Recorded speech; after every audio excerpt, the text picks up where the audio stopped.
So last where we left off with the Meddlers of Mischief, you guys made your way back to the fort only after spending one more night in the cursed lands of Hermon, where Caradwin, you witnessed her committing suicide, only to be reincarnated into a new high elven body.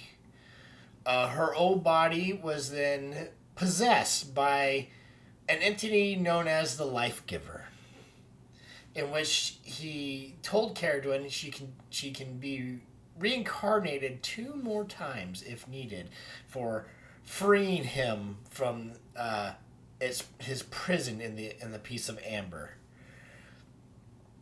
Make You guys teleport back to the fort where Professor Bierce shortly afterwards greeted you all and had a sit down with all of you to discuss your adventures and the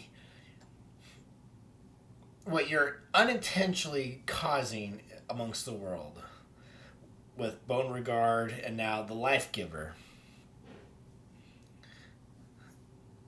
You guys have been placed on house arrest upon an investigation, and on doing so, you all decide, well, since you could not leave, you're going to finally explore the supposed dungeon that's underneath your fort. So, with all three keys in hand, you open up the secret door, and you descended down into the earth. Who is leading the charge?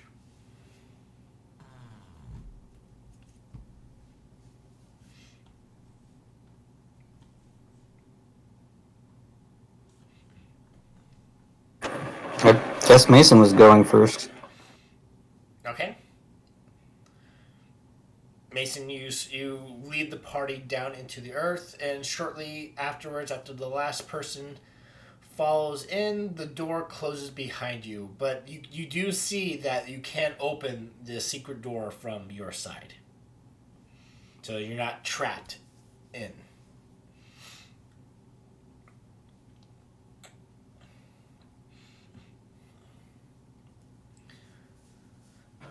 Okay, let's go down.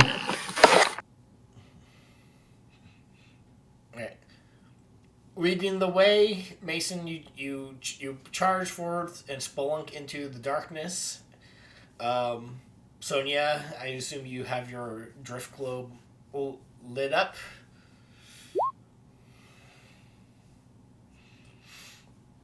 You descend down quite a ways. It's not as deep. It's not like you're going. You're you. It's not like you're going into the underdark. You're going deep, but it's not like you're going deep beneath the Earth's crust. But you appear into some cave systems, natural cave systems. Some which have water and a stream going through. You are on the coast, so it's not uncommon. Um,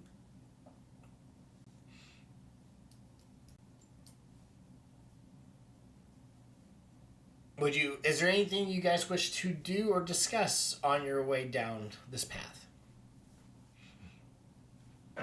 Do we have any idea what's supposed to be down here? I think there's supposed to be some kind of evil we're not supposed to mess with.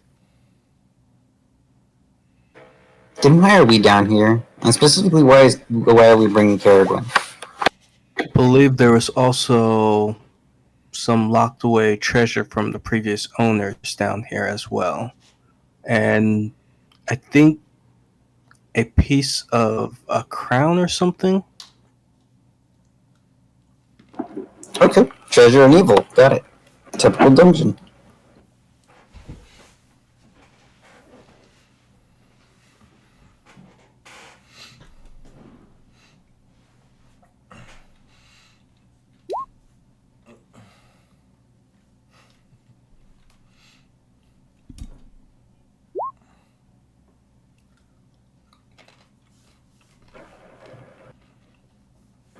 Yeah, I know we're exploring this place because we're bored, but it's there's other things we could do. We could play a board game or something. I just want to make sure we've all considered that maybe we shouldn't be messing with this stuff. Listen, Caradwin's going to mess with it. We might as well make sure she doesn't screw up too bad.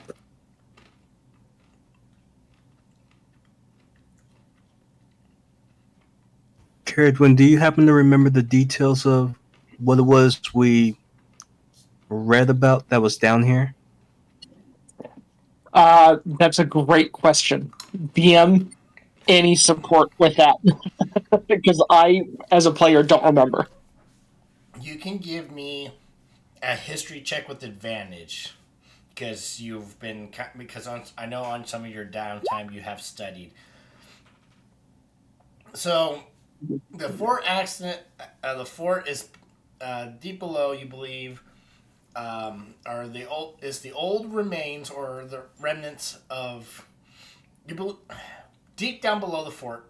You found out that there is a tomb underneath where the leader of a adventuring group long ago and his allies may be buried underneath this fort with their with perhaps pieces of the crown and some and their adventuring gear. So and they fought specifically during the war during the time of the war between the gods and the great old ones, the eldritch horrors.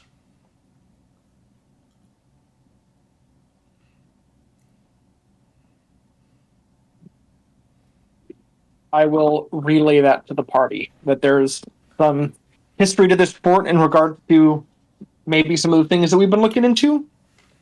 Probably a good idea to check it out. And also, board games aren't going to last us the whole time that we're on house arrest.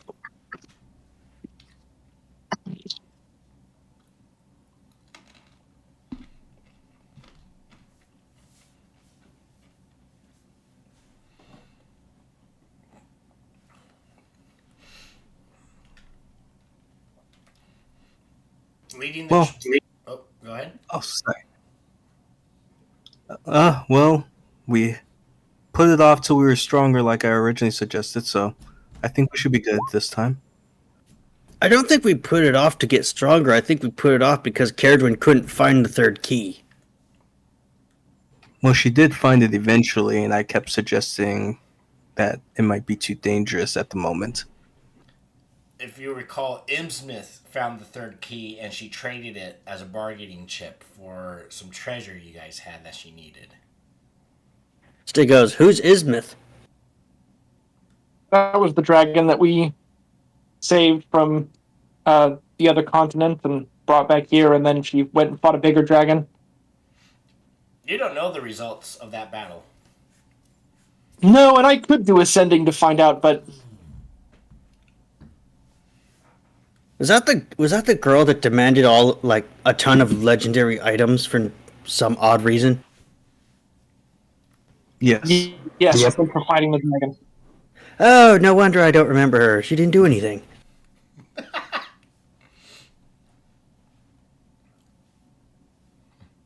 Oh, you mean that freeloader? Well, she did save the children from the from the were rat. You mean the same were-rat that got past her the first time? That got past the entire party.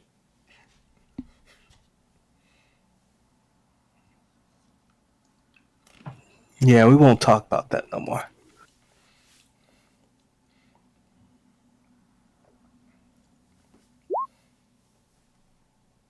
For a dungeon containing a legendary group of adventurers, there's sure not much here.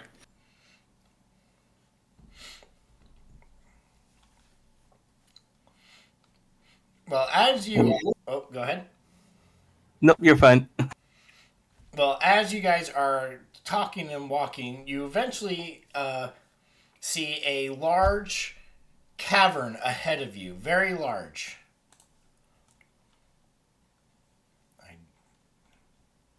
hope I did it right. Why?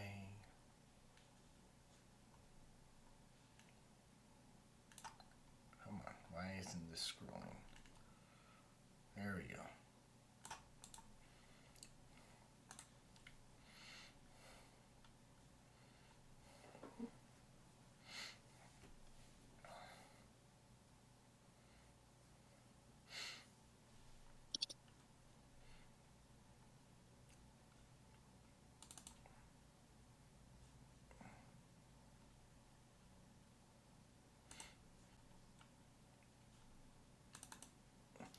Sonia, you have a drift. You have your drift globe, right? Yep. Yes. So I don't like the dark. you are emitting light. How many feet? How many feet is your drift globe again? A regular drift globe. Let me see. Light. It's like It's a light spell, I think. yeah, it's the light spell. Which is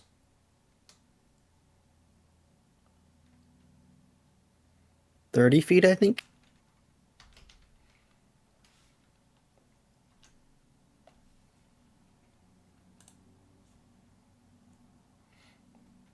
can you guys see the map, or at least?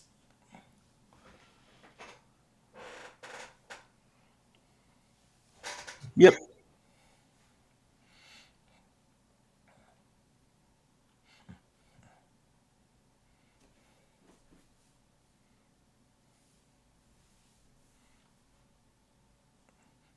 Kaslin, you should. Oh, do you have? Oh, vision.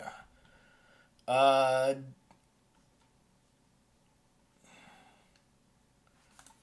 yeah, you have dark vision up to 60 feet.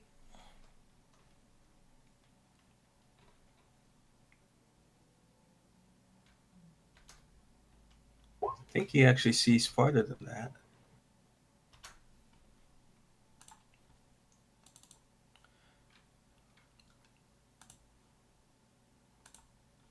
How about now, Carla?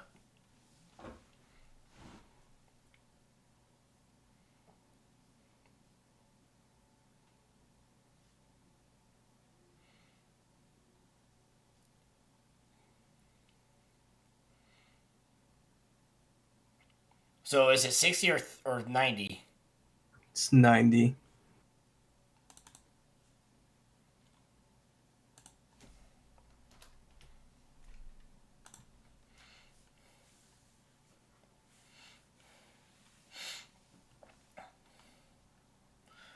So as you all enter this large chamber, you hear what seems to be heavy footprints, heavy footsteps in the far dark uh, area of the chamber, and it sounds like they're coming towards you, coming towards the light that's emanating from you.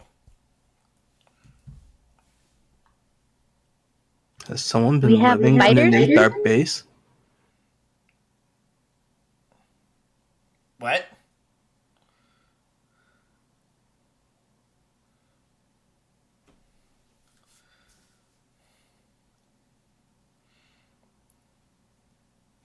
Stig will step forth.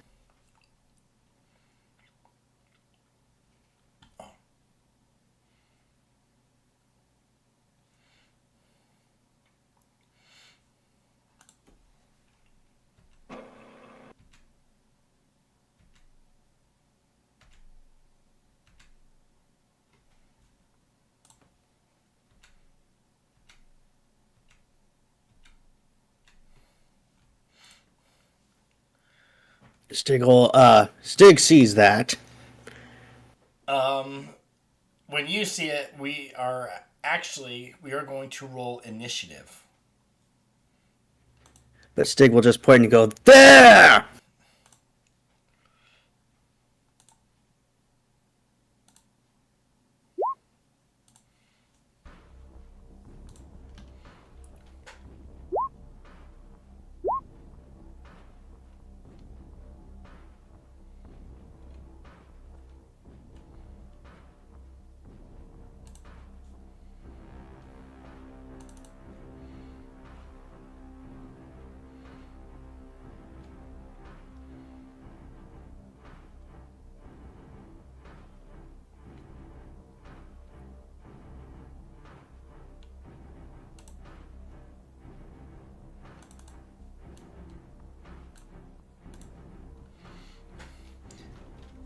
Okay.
Mason Coslin, who wants to go first? Coslin, are you able to see anything yet? I don't see it yet.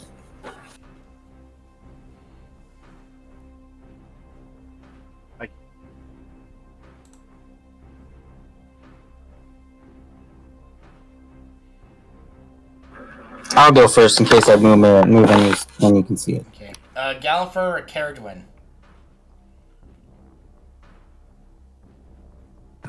Gallenford can go ahead of me. Okay.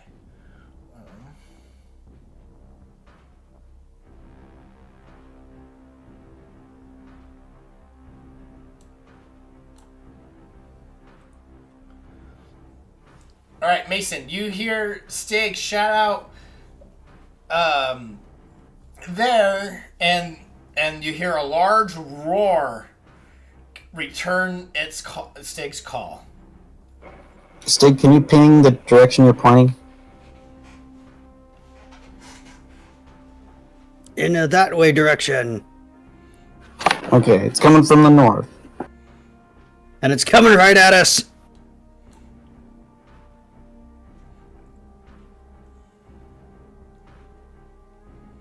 There's two of them. They're big.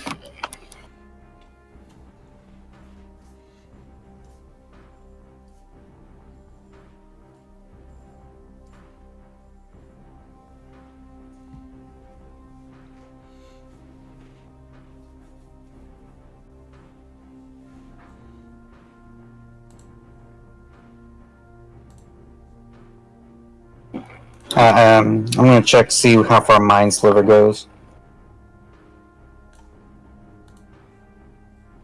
I'll cast Mind Sliver on the one to the right. Okay. You got that one, Mason?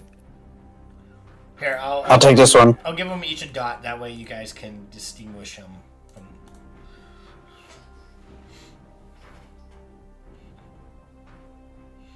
All right. Intelligence save. These things aren't very bright.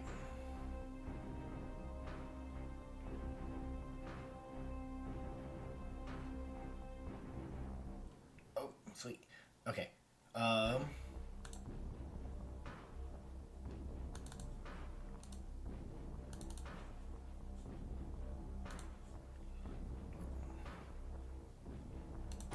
So you'll take 9 psychic damage and subtract a d4 from your next saving throw before the end of my next turn.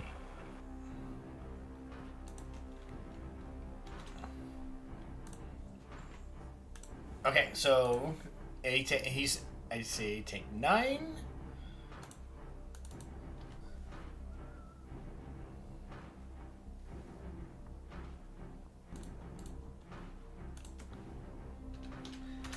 He grabs his head in pain.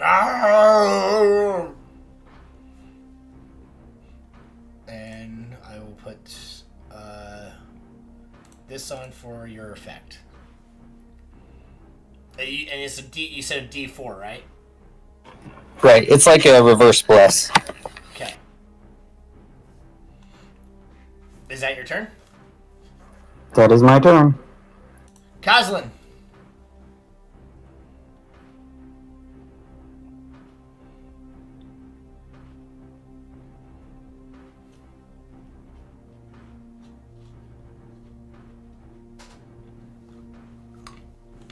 spots the giant, knocks 3 arrows, and goes for it.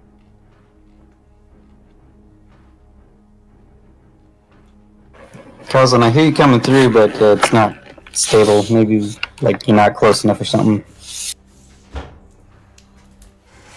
Oh, is that better? Yes. Much better. Sorry. Kazlin spots the giant and knocks 3 arrows and just lets them fly off into the darkness.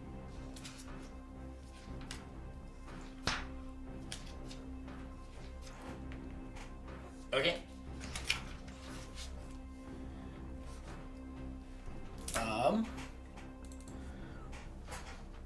The first one will not pierce his hide, but the other two will.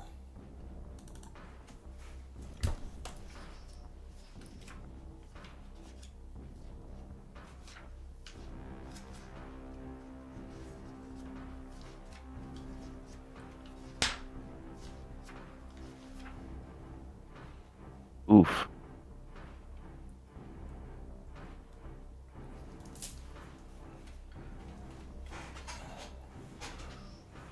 Alright, so 22? so 8, so 5 plus 17.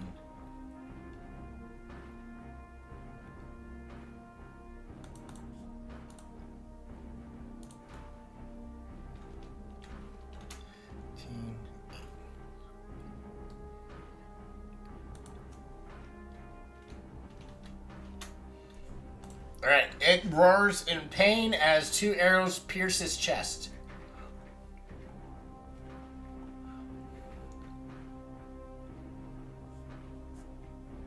That's my turn.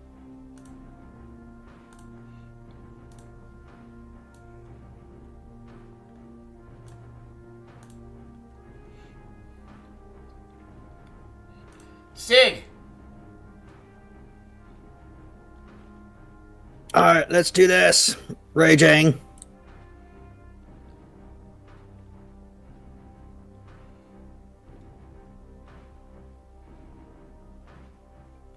Stop!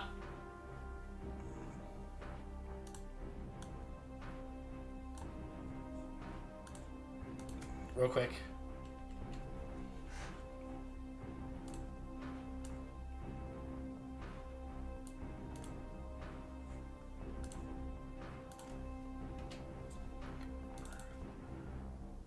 As you get there, as you take a step forward, basically, a tendril comes out of a stalactite next to the giant that you did not know that it can do that. It's going to attack you with advantage. Which stalactite? Just Sorry, I forgot.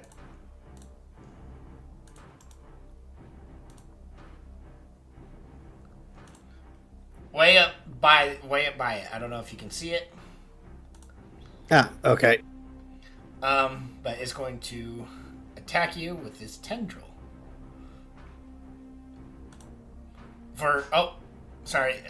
It's an 18. Does an 18 hit? It does. Okay, I actually rolled to. Wait, hold on. I actually rolled with advantage, so hold on. Still an 18. All right.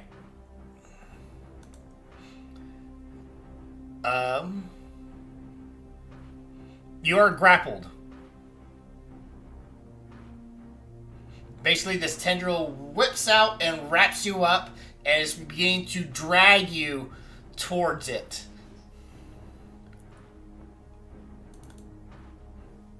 You make How fast? It's your turn. That was his ready action to do. When you got within range.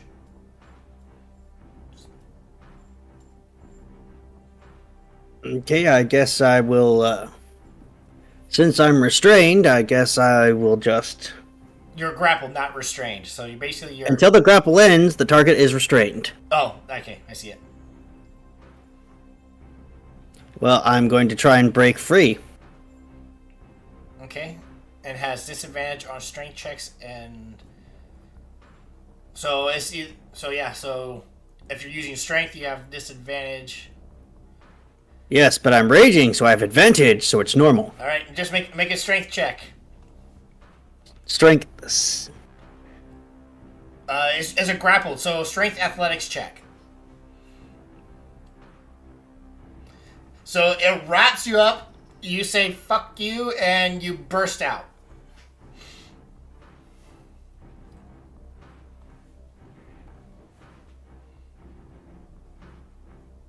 I go, come on! That's my turn.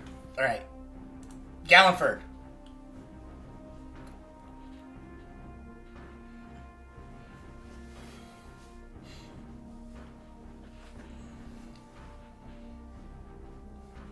As I get there, I am going to pull an ethereal blade out of the air and chuck it at that stalagmite that latched onto Stig as I cast Shatter on it.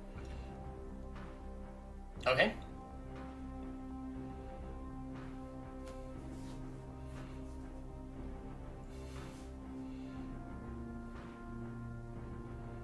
Sorry, got too many buttons.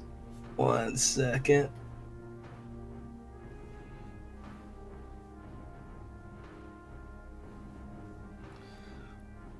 Con save.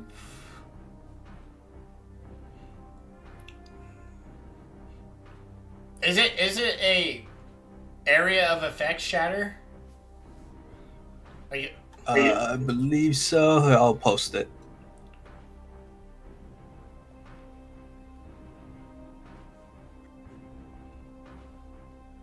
Ten-foot radius sphere centered on a point.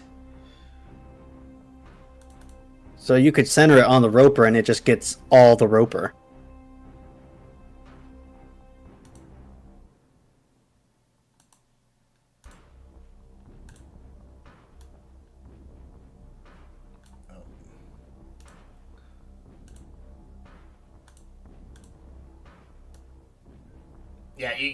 So you can get the whole roper. Is that what I'll do is that. that what you... That's a 10-foot radius. Here, he said the roper.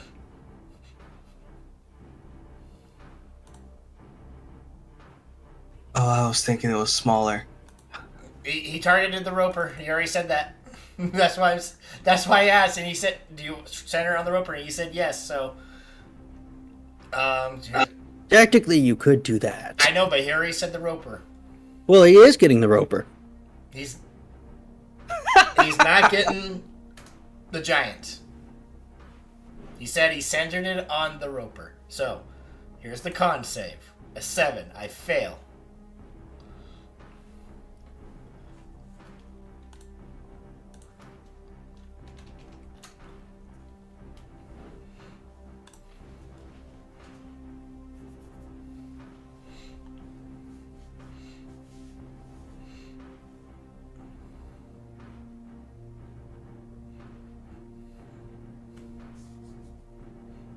Is that your turn? Yep. Caradwin. You hear a large explosion off in the darkness. Could you add dark vision to my token, by the way? Because I can't see most of the map. Oh. So you have night vision. You have 30 feet? 60 feet is an elf. Oh, okay. There you go. Thank you very much. And to kind of flavor that as well, Caradwin has her goggles on still, out of habit, and it's kind of like her eyes are hurting, so she takes them off to clean them and realizes that she can see totally normally without them on, and is like, "Oh, are you doing a Tobey Maguire Spider-Man when he realizes he doesn't need his glasses anymore?" Yes, that is absolutely what's happening right now. And then I will move 5, 10, 15, 20, 25, 30. Diagonally, 30. There we go. To get here and see the situation that's going on up there. And I will cast I will cast a. Do I want to do anything spicy to it? Yeah, let's do a little bit of spicy to it. I'll cast a fireball, but I'll cast it with should be able to with cold damage instead of fire damage. So I'm not trying to burn anything or blow anything up. So it's just a ball of frost. Okay. You're turning to Sub-Zero and making a giant explosion of ice. Yeah, pretty much. Wait, no, you're not Sub-Zero. You're Elsa. Don't. Absolutely not. Absolutely not. You get ready, want to make a snowman, and you chuck your fireball. And I'm gonna center it to the back of my vision so that it won't get Stig, but it'll get the two of them. So Okay. if I need you to. Can you do that? I see the whole map, so I don't. Yeah, I'm gonna. Oh, where's the damn tool for it? Circle, center, broadcast. If I center it 20 feet. Okay, so you're gonna get the two. Those are the only two that I can see. Okay. I want to center it to a point. Sorry. Snapped a corner. You don't have to center it on the roper. No, I'm centering it here, which is the very edge of my vision. And I should be able to get both of those guys. And okay. Stig turns to Gonfrey and goes, "You should have put your shadow there." I also rolled really bad. That's 3 1s and 2 2s. That was not good fireball damage. Here, I'm gonna do this.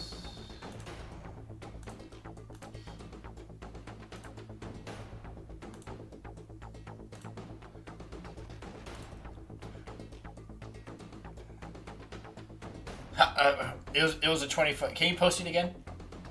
Yep.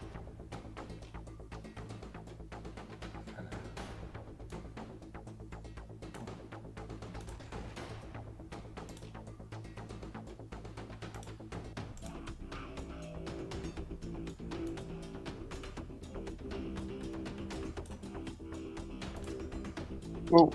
Oh, no, shoot. Okay. There we go. That's all ice. But, okay, I'm going to do the roper.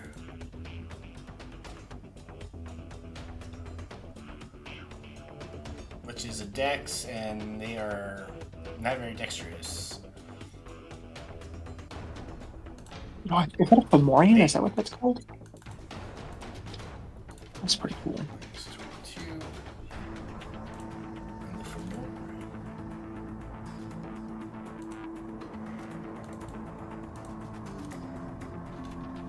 They will both take full cold damage. Yep, and they take it all. Not that I rolled well, but 22 damage to the both of them. And that is my turn. Sonia. Okay.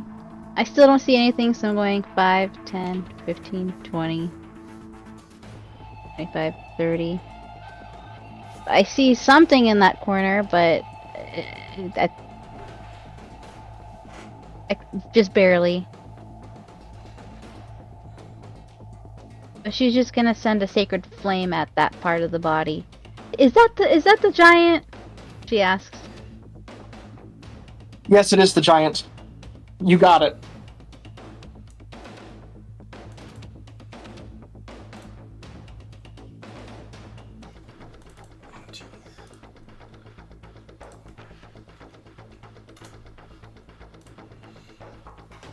I got him. Yep, you see this giant, the outline of this giant creature light up in sacred flame.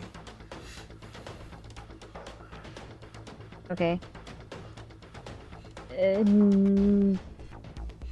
That's the end of her turn. She's like, I don't know what you guys see, but I only see a little bit of what's going on.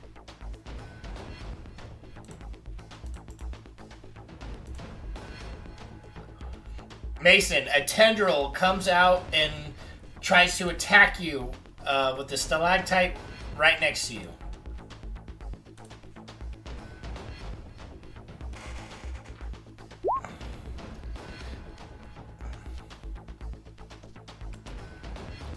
Oh, no, I should not have advantage. Hold on.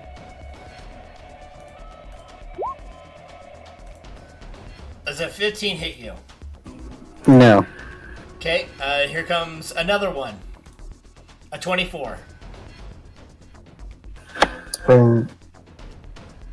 Yeah, 24 will hit. Okay. So that's 2. Sonia, a tendril is coming out to you.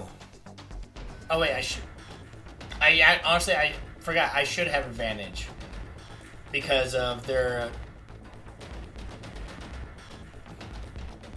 Because you did. Yeah, 16, Sonia.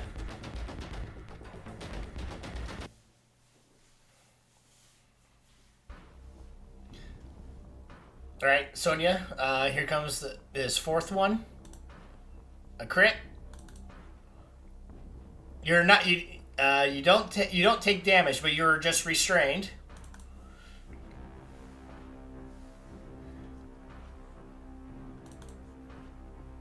It is going to reel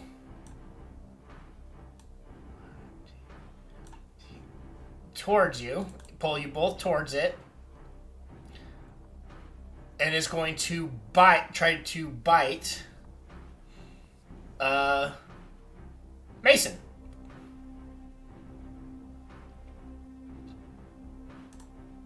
A 25. 25 will hit.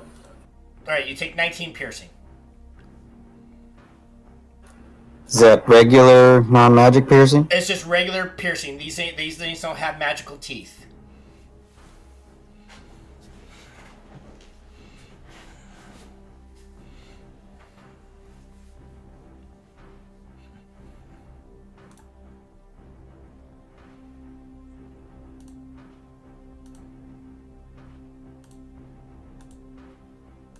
Take 1 point of damage. 1 point? Here comes more math. So I had 11 points of the ward, so that takes it down to 9. Then I resist basic damage types, piercing, slashing, and stuff, from my chainmail, so that takes it to 4. Heavy armor master shrugs off 3, so that's 1. Okay, but your ward is gone. Yep. Alright.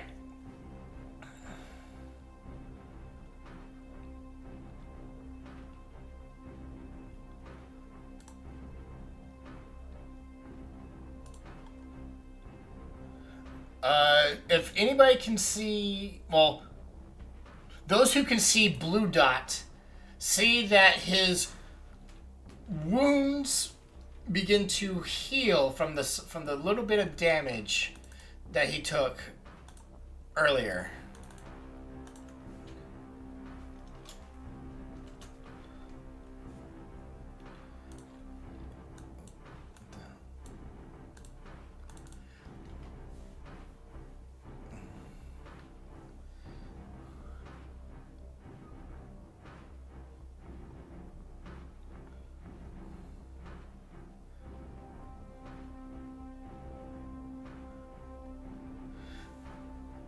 Mason, since you're the one that gave him a headache, he's going to give you the evil eye. He's basically staring at you. You are within 60 feet. Yep.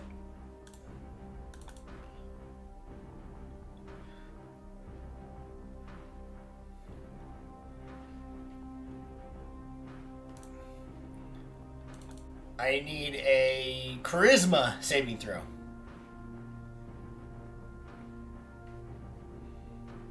All right.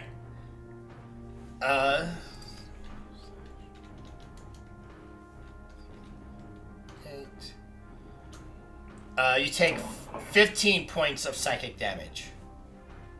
And you are not deformed.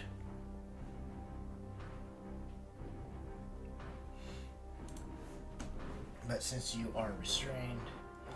I just gave it like the dramatic turn go for like dun dun dun.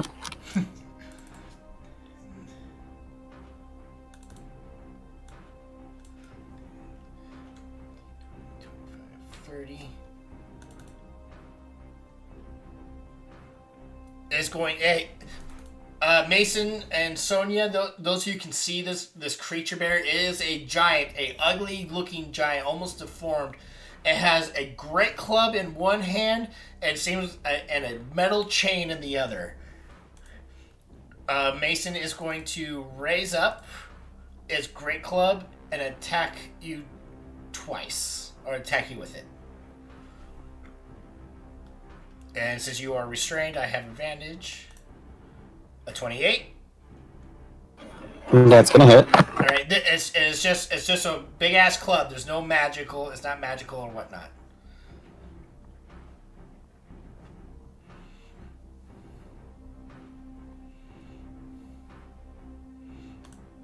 And a 21.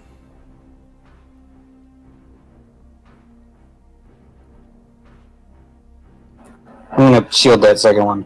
Okay. Not wanting to get hit by this massive club, you activate your magical. You activate the shield spell and block it.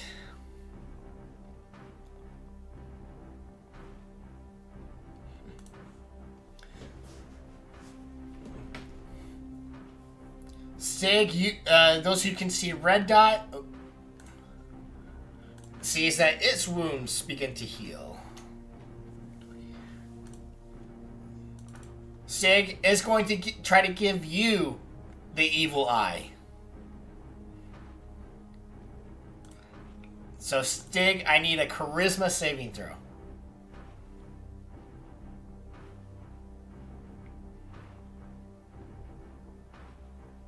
I still have my Mind Guard crown, which gives me advantage on charisma saving throws. Oh, I forgot you had that.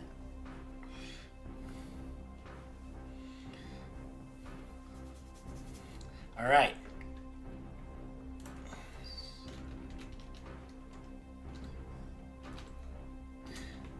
You're going to take 14 points of psychic damage. Another thing about the Mind Guard crown, it lets me resist psychic damage, so I'm only going to take 7.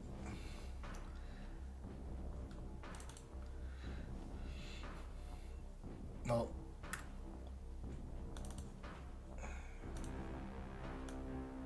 you're within 15 feet of it. It's going to raise this giant ass club and hit you with it and try to attack you with this club. A 15. No. A 23. Yes. 19. I'm raging, so I'm going to resist that. All right.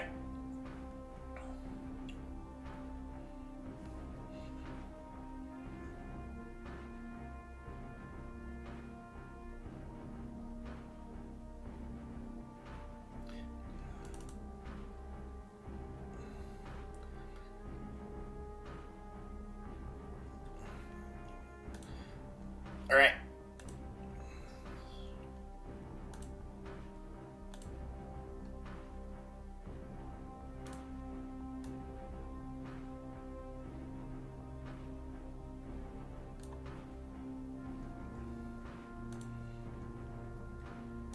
Mason, it is your turn.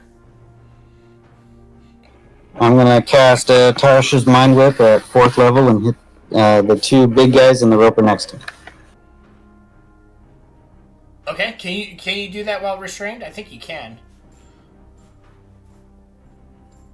It's just verbal, so I say, "Hey, idiots!"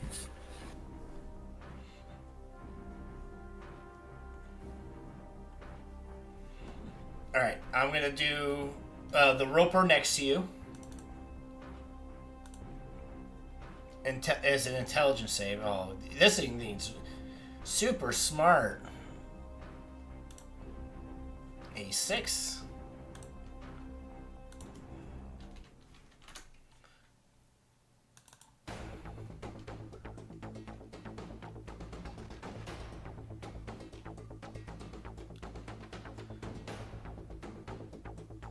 Oh.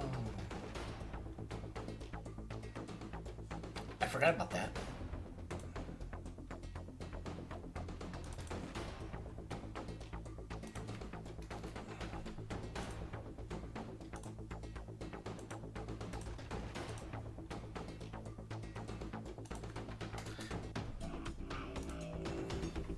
Alright.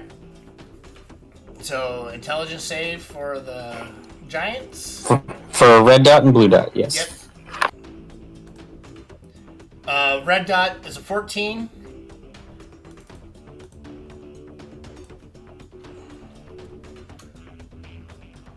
And blue dot is a 2. So they'll all take 15 points of psychic damage, and then they've got some. On your next turn, you get a move, action, or bonus action, but you have to choose one of those. Oh, I forgot that the blue dot had a D4. I had the roll. I'll save it for the next roll. Okay, he got a -2. Okay. That debuff only lasts till the end of my next turn, which is now. So he gets a -2. Okay. So on their next turns, they can either move, action, or bonus action. Okay. One of those. Okay.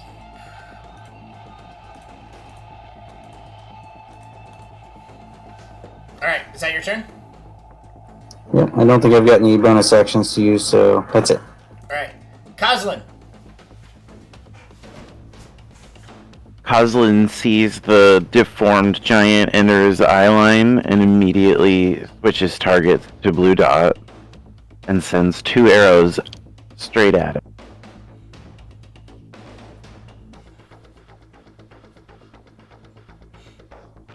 Okay. They both hit.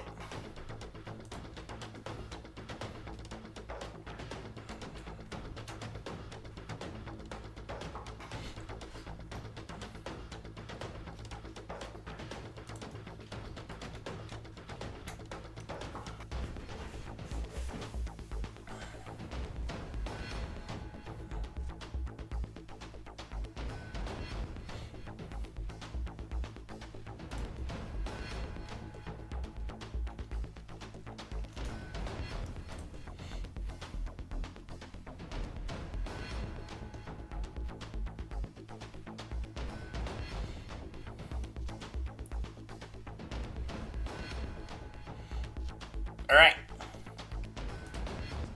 The roper.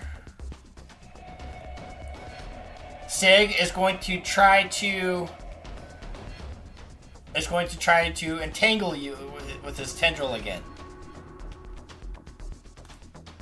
16.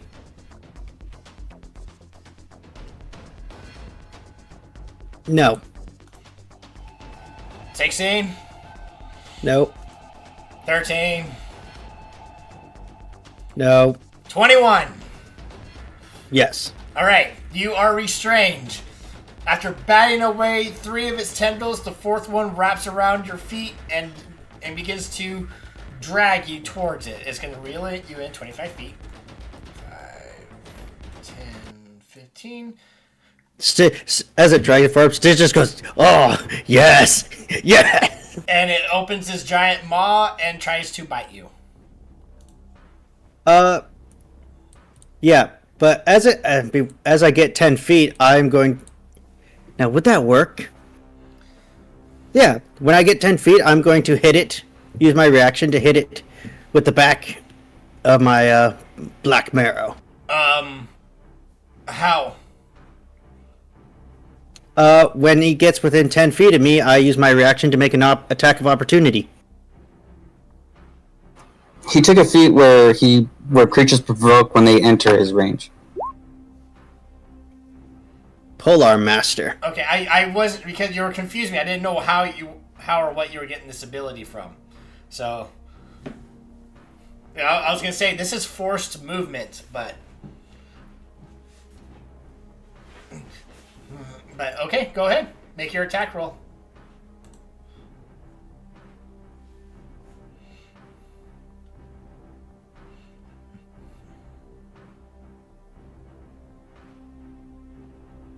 That shouldn't be an advantage. A 16. That will not penetrate his stony armor. Okay. and it's going to try to chomp down on you. And since you are restrained, I have advantage. Oh, yeah. Are you? Did you whisper that? I mean, I don't see it on. I don't see the roll on Met. 11. Nope. Okay. All right. Sig, it is your turn. Oh wait, you're restrained. Oh, you're raging. Never mind.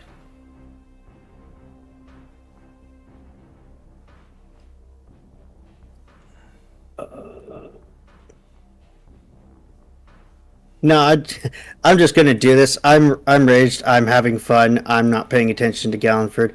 I'm gonna lift up my glaive and I go. Let's see if this works.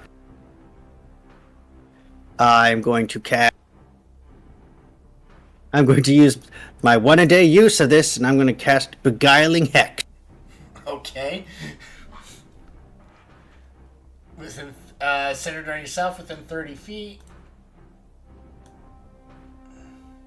Yeah, you're gonna hit Gallenford. Am I in it? Yep. I'm in the zone.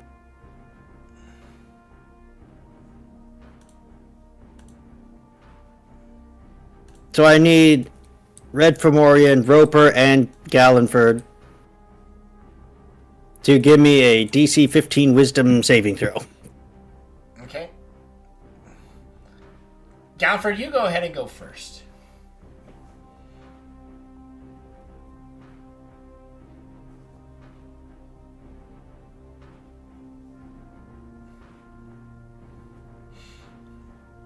I can't remember. Do I take half damage or is it just 0?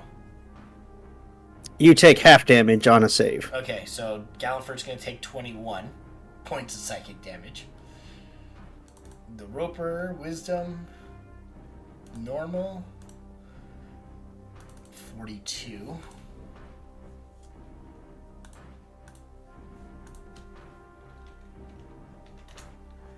And the Giant, 19. I succeed, so I take half damage, so 21.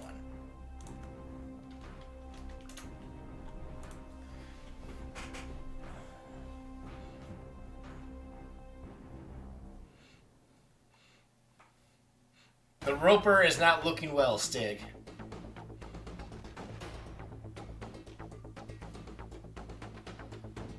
But that's all I can do.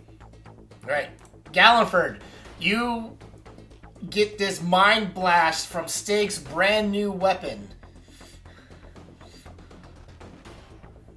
Ah, careful with that thing. Gallenford is going to do a fancy step like he's writing a sigil in the ground with his toe. And leaves are just going to appear out of nowhere as he casts greater invisibility on himself. Okay.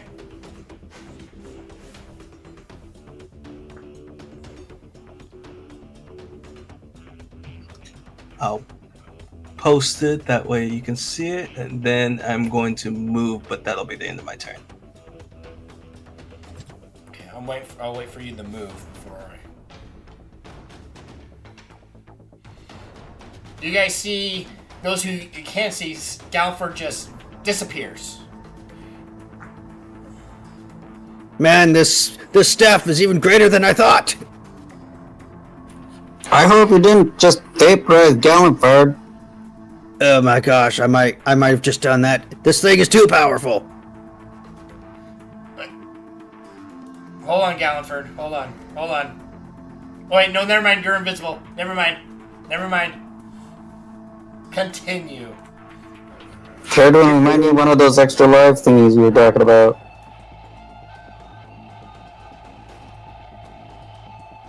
Sorry, say that again. We might need one of those what? Stig used the staff thingy, and then Gallenford disappeared. Oh. Is that That's so? the reason. So Gallenford, that's at the end of your turn. Yep. Okay, Caradwin. Right. More things are showing up. Wonderful. Which one of these two do I even want to use? I don't think I've really had a chance to play around with this.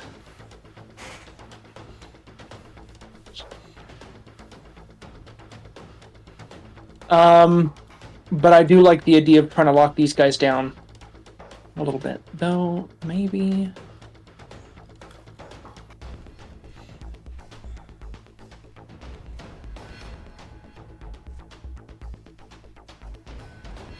I'm going to cast my Arcane Hand spell. And what I'm going to do is... Cover... Oh, that only works for me. Well, that's okay, because I can still use it to... can I use... So the Grasping Hand lets me... grapple something or push something. Where is it at? Grapple a huge or smaller creature within 5 feet. Use the strength score to resolve. If the target is medium or smaller, you have advantage. So I am going to try to grapple and restrain the Fomorian here by Mason. Because Stig is a barbarian, he's probably got it solved. Okay. You cannot grapple him. He is larger than medium or small. I can attempt to grapple a huge or smaller creature. Okay, I see. If the target is medium or small. Okay, so yeah, I see. So it's a strength, basically a strength contest, right? Yes, and I thought I had an image for my hand, but I maybe I don't. So I'm gonna just put this guy out here, and he's technically large, but for now, that's what I got. And this guy uses a D20 plus, has a strength of. This is strength again, plus 8. Oh gosh, we have 1 D20, 8. That's a 19. Okay, one. I need to get an image for my hand. Why won't you just appear? Okay, okay for now. Large. There we go. Perfect. Okay. And I'll kind of set him right there. Strength check. 22. Damn. Okay. Well, it does not grapple him. Okay. Is the hand still there though? Yes, it's a concentration spell, so it is still there, and there are some other benefits to it being out as well. Does it have hit points, or is it just there until you dispel it? It does. It has an AC of 20 and hit points equal to mine, so 83. Jesus. So I will track that on here. And an AC of 20. Okay. Yep. Pretty cool. Sonia. Oh, and then I'm going to move back a little bit. Oh, 5, okay. 10, 15, 20, 25, 30. She's gonna call out a destructive wave. Luckily, I don't need to use my hands for this, and these are the only 2 enemies that I see in my line of vision, so...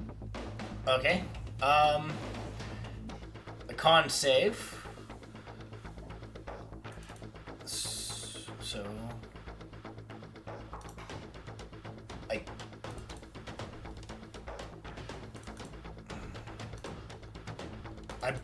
They both crit failed. So they take 31 points of damage. 31? Yes. 17 is radiant and 14 is thunder. Okay. And is the giant, the Fomorian, is knocked prone.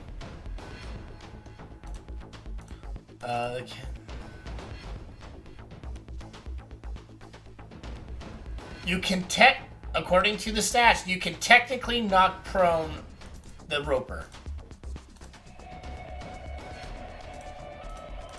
So he's on its side. Is he still have his slimy tentacles on us? Yes. Okay. I tried. But you did deal massive damage to it. Yep. That's the end of my turn. Alright. The roper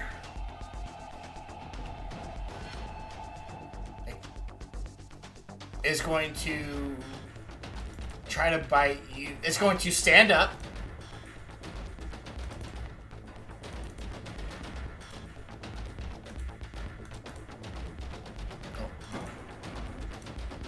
Okay, if it stands up, that's a movement, and that's all it can do. Oh, because it failed the last one. God damn it. Because you get an attack or a move. Alright, yep, it stands up.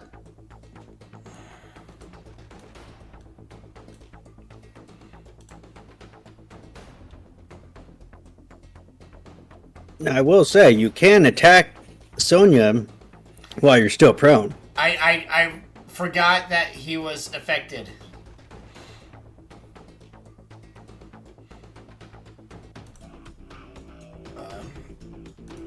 The creature, the giant, is going to... Alright, it's going to...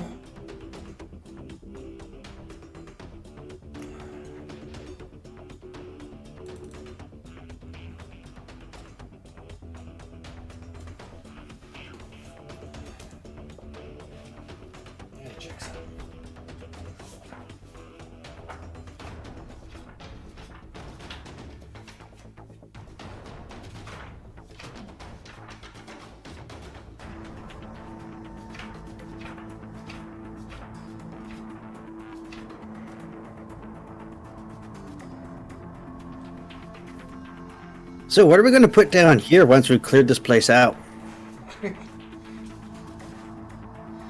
Alright. It's going to attack... Caradwin can put some stuff down here. Is going to attack you, Mason, with this... The giant's going to attack you with this great club. At normal. 14? Nope. It's going to try to attack... It can take an action, right? So I can take the attack action. Yeah, you get a action, move, or bonus action. Okay, so he's taking the attack action, and he has multi-attack. So he's going to try to attack you again. 19? That's what you need.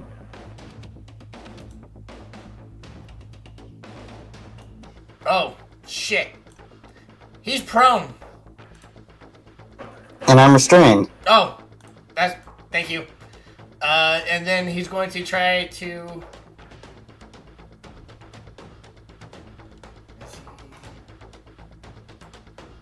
Oh.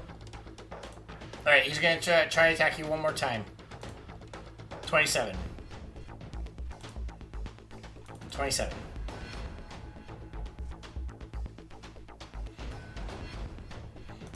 Alright. Red.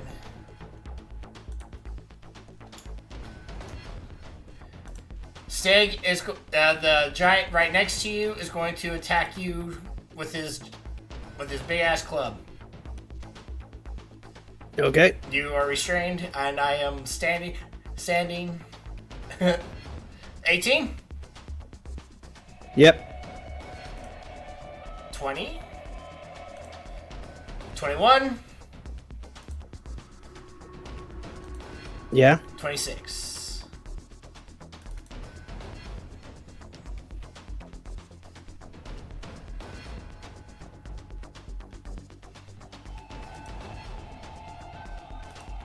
Mason.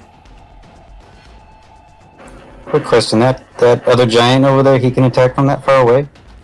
He has a reach of 15 feet with his great club. Okay. I'm just gonna attack this roper, I guess.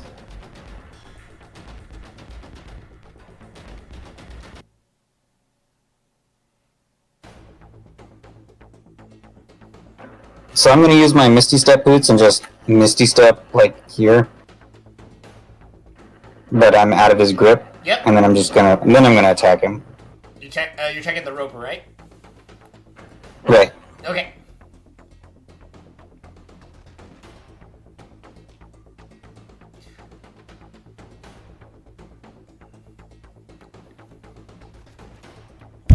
A 20 is a hit. The 20 is their armor class.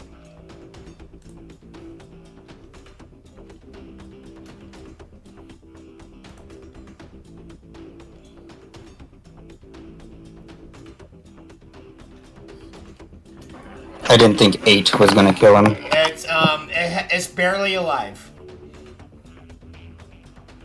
Well, the next one's a crit. If you have taken that damage yet. Yeah, I took all the damage and he's barely alive. Alright. That will be my turn. Koslin. Coslin's gonna see that the roper is having some trouble breathing and take aim and hit. 17 will miss. A 14 will miss. Okay, well that's fun. Good try. It bounces off his rocky scales. Okay, well, I guess that's my turn. Alright. Stig, the roper is going to try to eat you.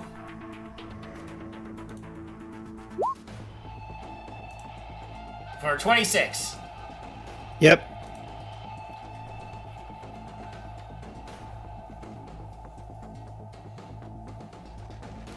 Stig, it is your turn.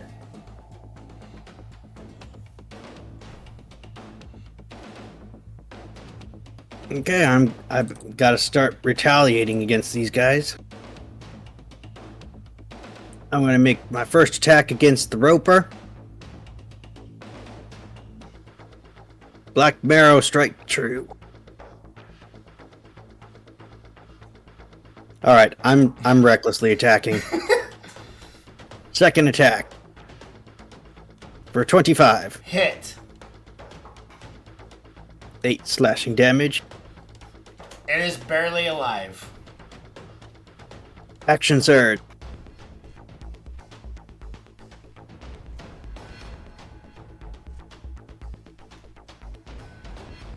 For a double crit. With that, yeah.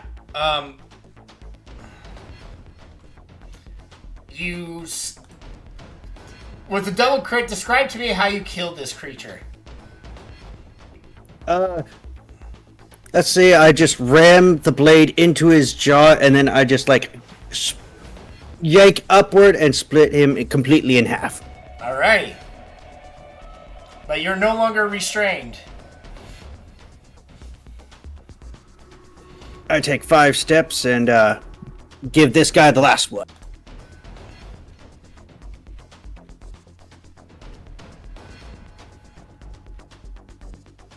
For 25. Hit. 16 slashing. Alright. You're dealing grievous wounds to it.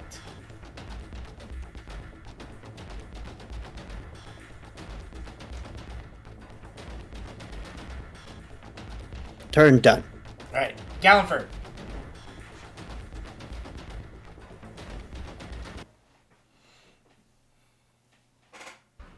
As I'm racing through here, invisible, I'll just be like, looks like you don't need any help, Sig. Sig, you hear a voice from beyond. I will avenge you, Gallenford! And I'm first going to attempt to finish off this roper.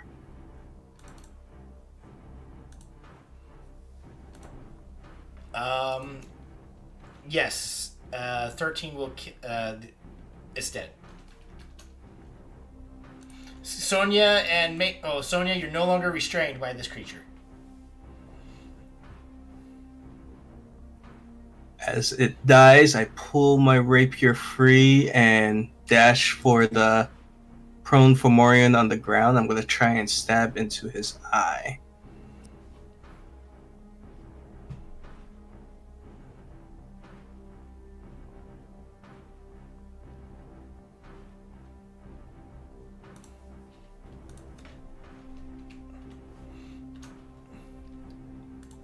Oh wow, only one extra.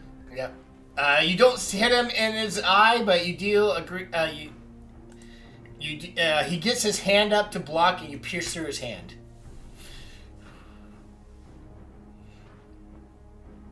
And as I'm moving away from him, I know they don't see me, but I'll just speak into the wind. Words of magic, heal my friends, as I cast Healing Word on Mason. Okay.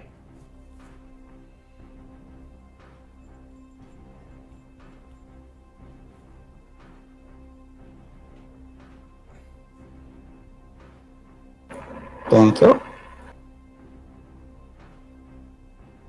And that's my turn. All right. Caradwin. The arcane hand, seeing that this Fomorian is prone, is just going to slam down on top of him and try to squish him All right. for 28 Hit. for 23 damage.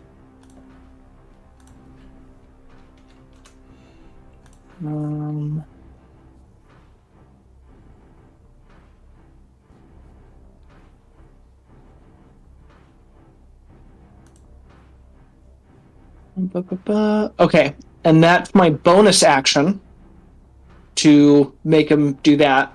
With my action, I will cast a firebolt at him. Just a cantrip. Okay. I think with per my homebrew rules, since he's a large creature, you attack. Not large. He's a huge creature. You roll normally because regular rules you would still have disadvantage. Can do. So a 19 hit. For 16 more fire damage. Because if a Tarask is prone, you have disadvantage against a Tarask with ranged attacks. Yeah, it's pretty crazy. Yeah. And that I'm gonna move back a little bit farther. But that's my turn. Okay. Sonia. 3, 5, 10, 15, 20. I'm gonna send a healing word over at Stig because he looks pretty hurt.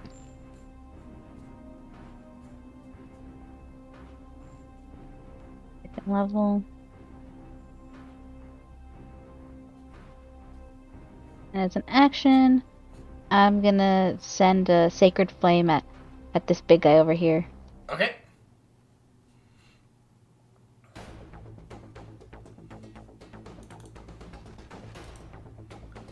Oh, I should be rolling normal. Still fail. That ends my turn.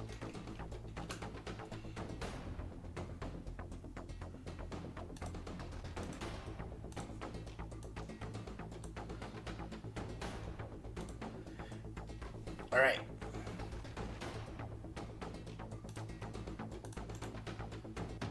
Mason, from out of the darkness behind you, another tendril comes out and tries to attack you.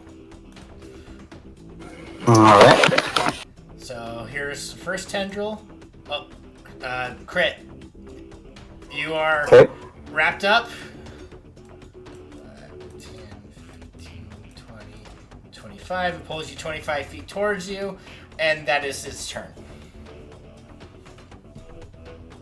You guys see Mason get wrapped up again by another roper off into the darkness and get dragged away.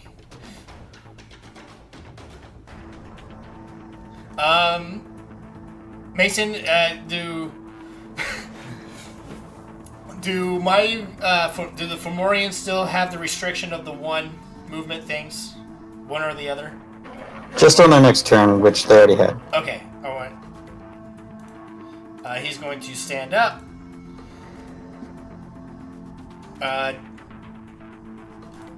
Doesn't see the creature that doesn't see what damaged him, but sees Sonia. Gonna go there. And Sonia is going to attack you with this great club. 26 for 20 points. 13. 18. 22.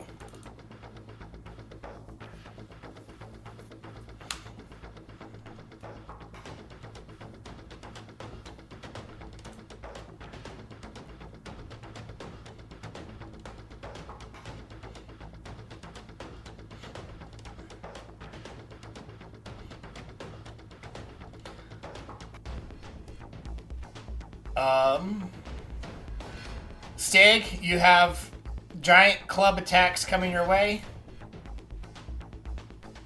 Advantage. 21. Yep. 21. And 28.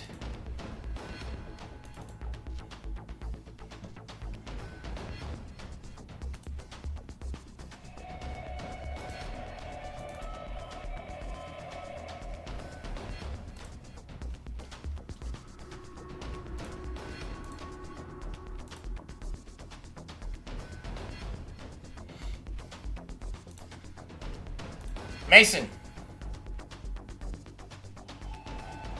I'm gonna Misty Step next to the thing and start attacking it.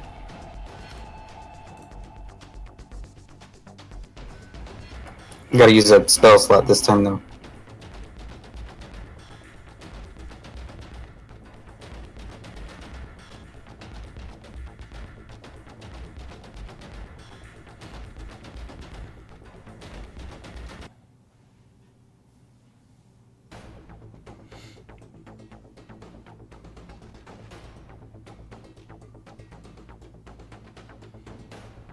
Looks like 2 misses, 11 and 9. Yep, unfortunately, it does not get past its stony hide.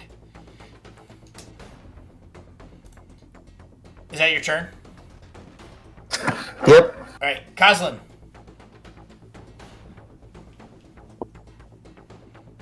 Coslin sees Mason get dragged off and switches to the road.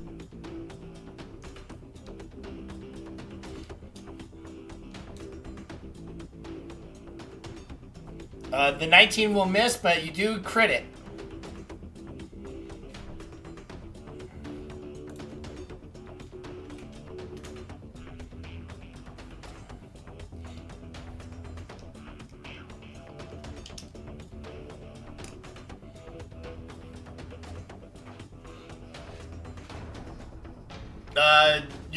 You can't. Oh, hold on.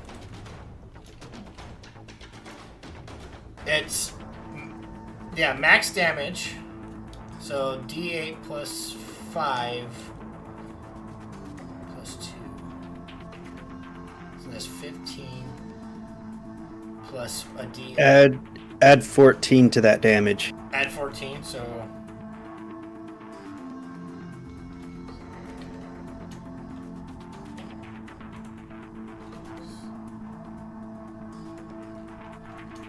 All right. That's my turn.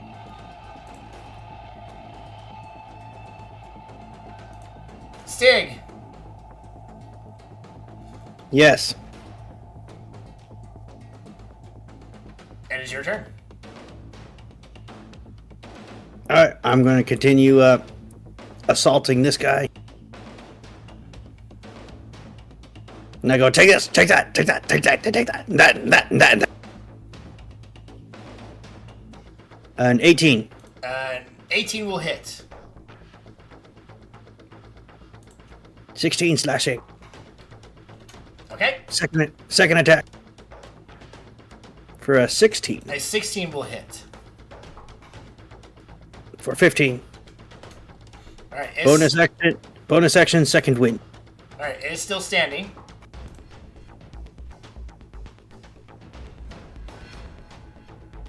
I will step forward and I will blow on it. And I go, And Is he still standing? yes, he's still standing. Huh, in the story that usually works. All right. Gallenford.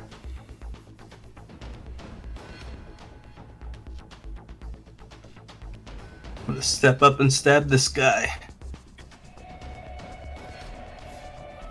And actually, to try and confuse him, I'm gonna make it think it was this giant hand.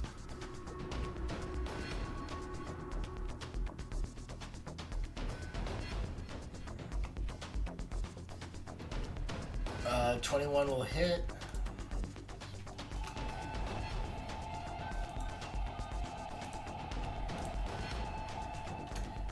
It's still alive, but it's bleeding profusely.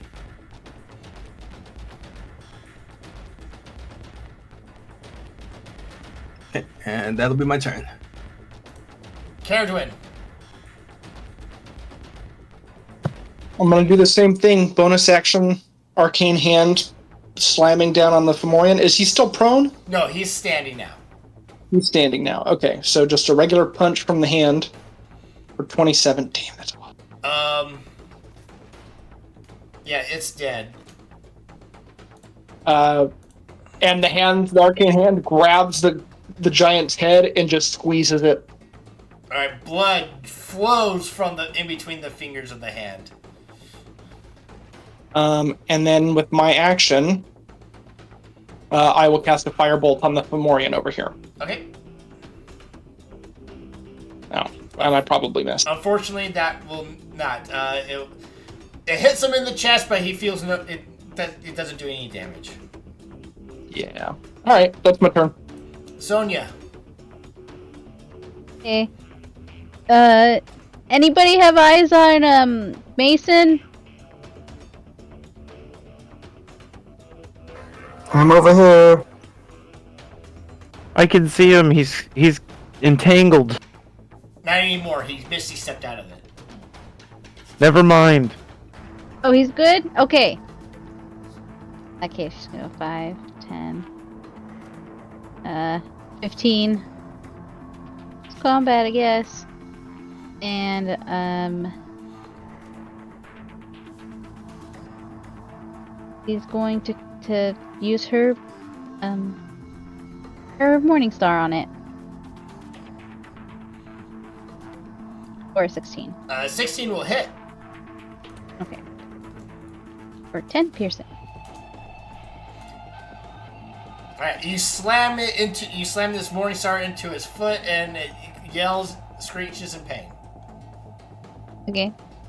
And as a bonus action, another healing word at Stig. First level.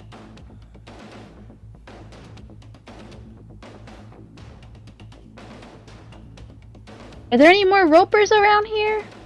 That's my turn. Right in my face.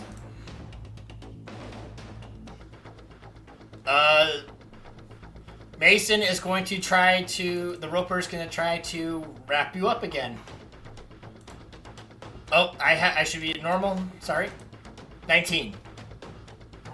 Yep. And then is going to bite you for a crit. Okay. So 48.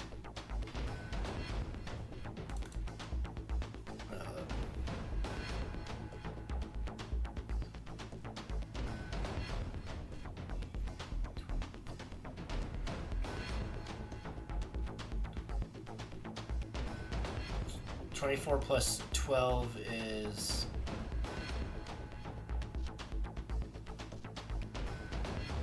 Oh wait, no, 28 plus... It's 32 plus 20.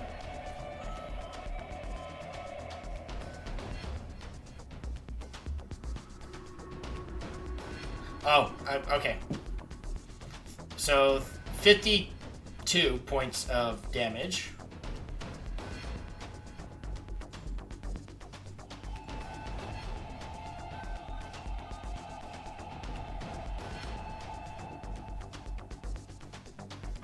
I'm gonna reduce it down to 23. Okay.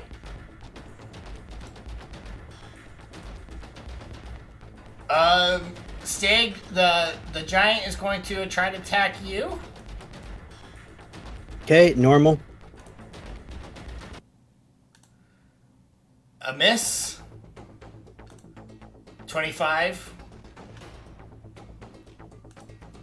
14. And Sonia is going to attack you once. For 17. Alright.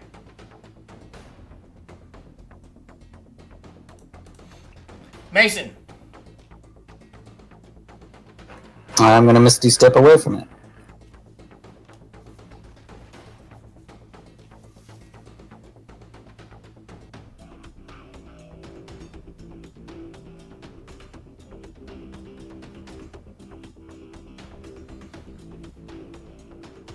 And then we'll shoot it with my lightning gauntlet things. Okay.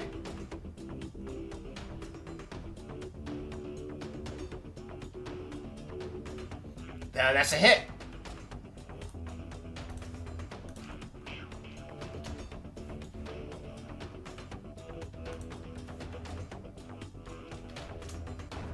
They both hit.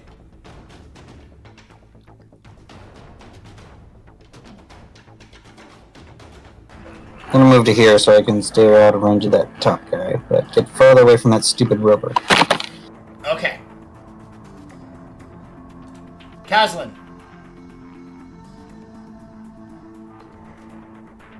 Haslin breathes a sigh of relief as Mason misty steps by him and sends 2 more arrows at the roper.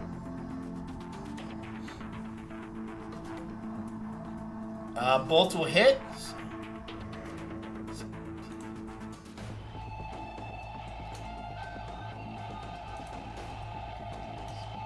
Alright, it's still alive.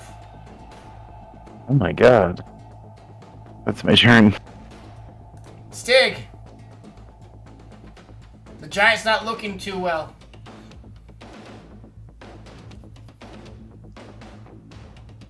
Give me those ankles. First attack. I'm gonna recklessly attack. For a crit. 29. Yeah, he's dead. I leap on top of him and I make another attack. Okay, so you cut off For another crit. I'm saying.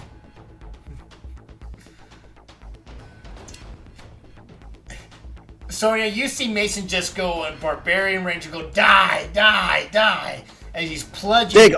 Stig also does that. Good job, Stig, but I think it's already dead. I lead in and I go, who's the bigger man now? What?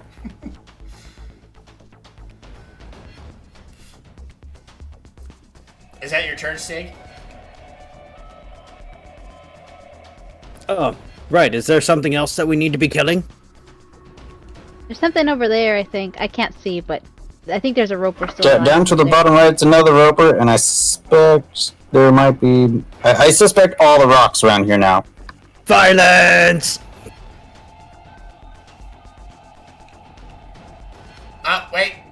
Wait. You step there, and a tendril comes out of the darkness.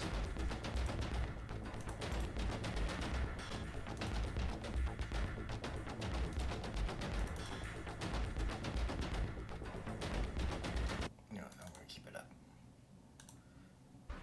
With advantage, because you did not see it. It came, and you're such in a rage, you instinctively bat this tendril away.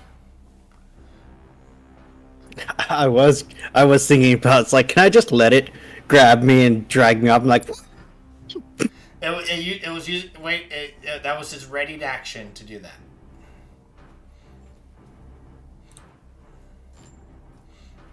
so then I just go, violence!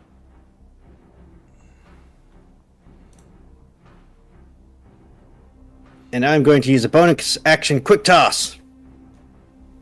Still Steal recklessly again. Face. Knife.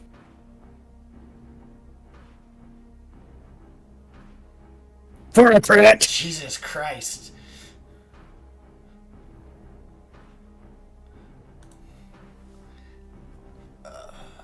No one expects pocket knife. Is it 23?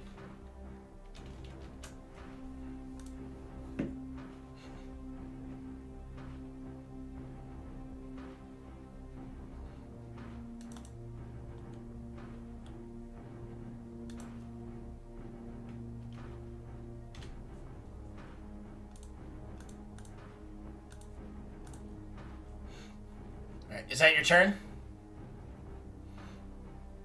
Yes. Gallenford. Gallenford's going to pat Mason on the shoulder and be like, "Here, this will help." Yeah, there's something here. Or just you, Ganford. Don't spook me like that. Sorry. And then I'm going to charge towards the roper that's down in the corner that was attacking Mason. But just to make sure there's no accidents, I'll just kind of call out, "Caradwin, you won't see me, but help Stig out. I got this one covered."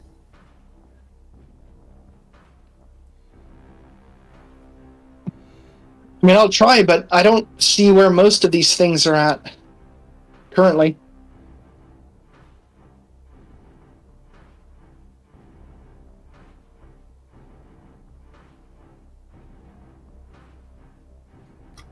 I completely forgot. Am I supposed to be attacking at advantage while I'm invisible? Yes. Yep. If you're invisible, yes.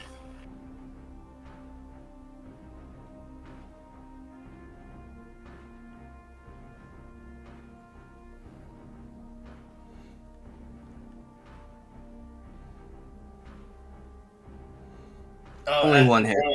Yep. So 14. All right. And that's my turn. Caradwin.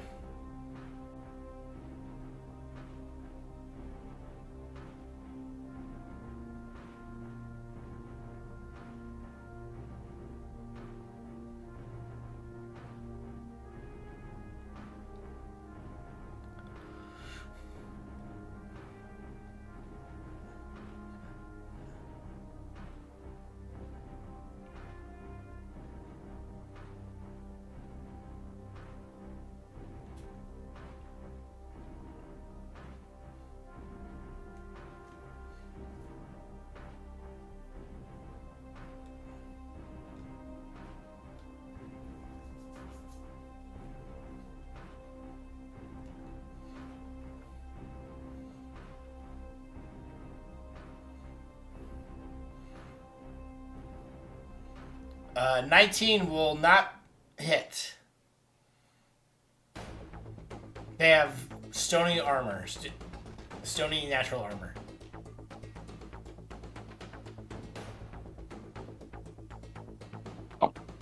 And that's my turn. I realized I was muted for that. I did an action dash, bonus action move, and punch. Okay. Sonia. Just to be clear, because I realized I was muted through my whole explanation. 30. Okay, I see part of him right over here. I'm gonna throw another sacred flame that way. I wish there were lights in this room! Alright, Dex. These things are not very dexterous. Oh, I do not have advantage. 15, which is a miss.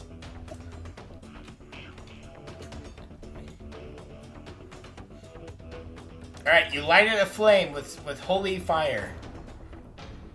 And then a bonus action, Mason, healing word at 3rd level.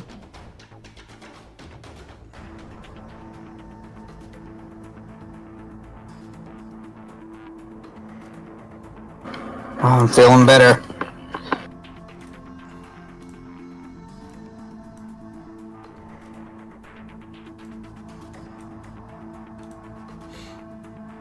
All right.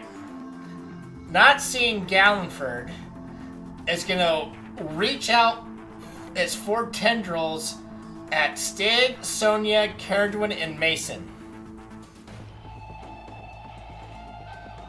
Advantage on Stig. So Stig, we're gonna go with you first. 25. That hits. Right. Which guy is it? The one next to the one down below. Nope, not that one. Oh, the one down here? Oh, shit. Yep. You can reach that far? Fuck, what an asshole. They have 50 feet reach.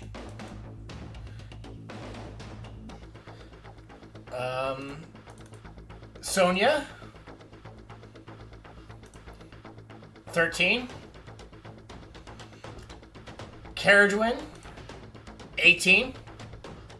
I will cast shield and that will miss. Okay. And Mason. 19.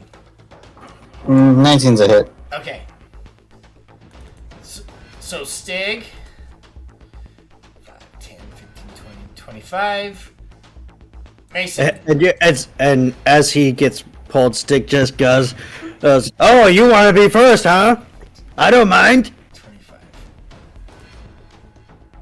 Ethan, are you sure there wasn't anything cursed about that weapon you made him? He's the one who wanted it. I had no say.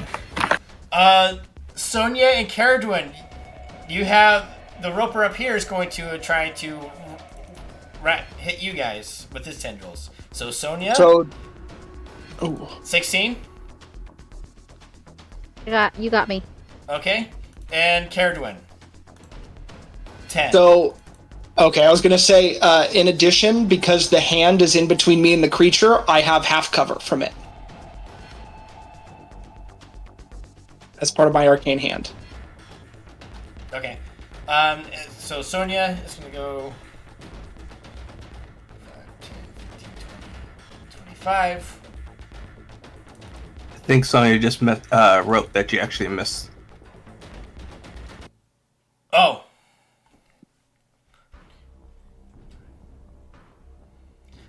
Then it's going to. It has 4 attacks with this tendril, so it's going to try to hit you guys again. So Sonia and Caradwin, a 22. I'm assuming with half cover. How much is half cover? I'm at 19 AC right now. What does half cover provide? Plus 2. Okay, so that will still hit. Okay. That will hit. Damn. And Caradwin, you're being dragged. 5, 10, 15, 20, 25. And you are restrained. All right. Mason.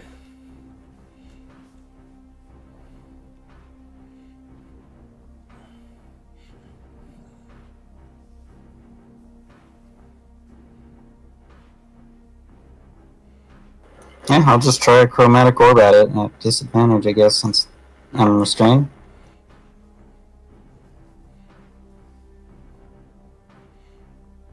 Is that right? Cast a spell while you're restrained is disadvantage, or? I think it's normal. I think it's just Restrain.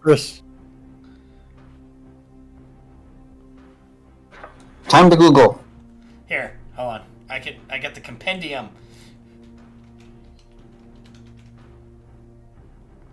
Your attacks have disadvantage. So yes, your chromatic orb makes an attack roll, so it would be at disadvantage.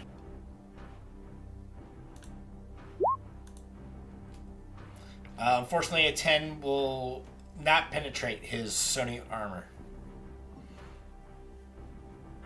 Okay. Goslin. Coslin hears fighting going on further in the darkness that he didn't know was happening and decides it's time to move up. 5, 10, 15. Careful, cousin. These things have got a long reach. Okay, right there's good. And then he'll take aim at the roper that he's been shooting at. Okay.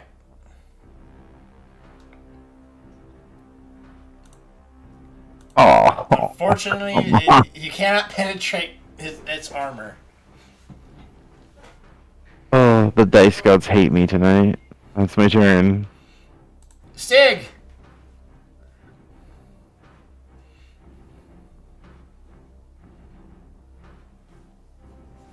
No, let's see.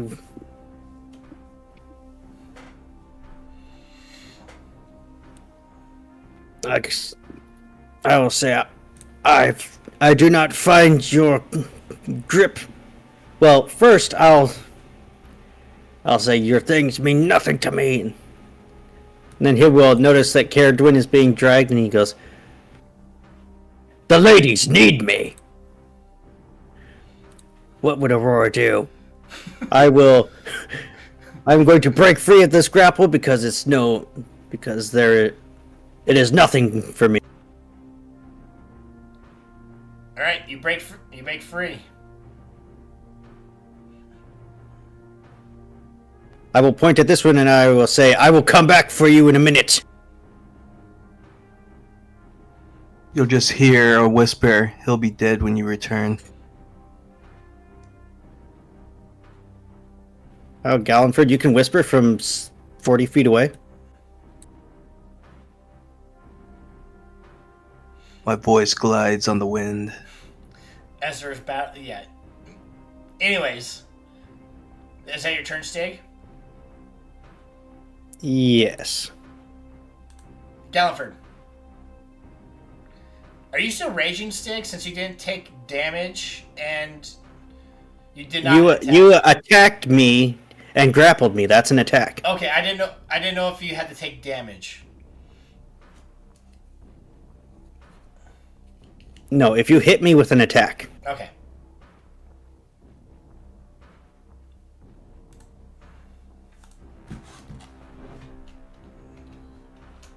Hold on. You wait until I say yay or nay.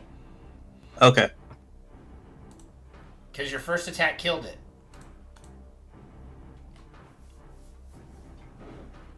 You're Freemason. I'm going to head towards the other one. I guess it is. I have to take damage. Oh, so I don't think you're raging then. I guess not. So I just go.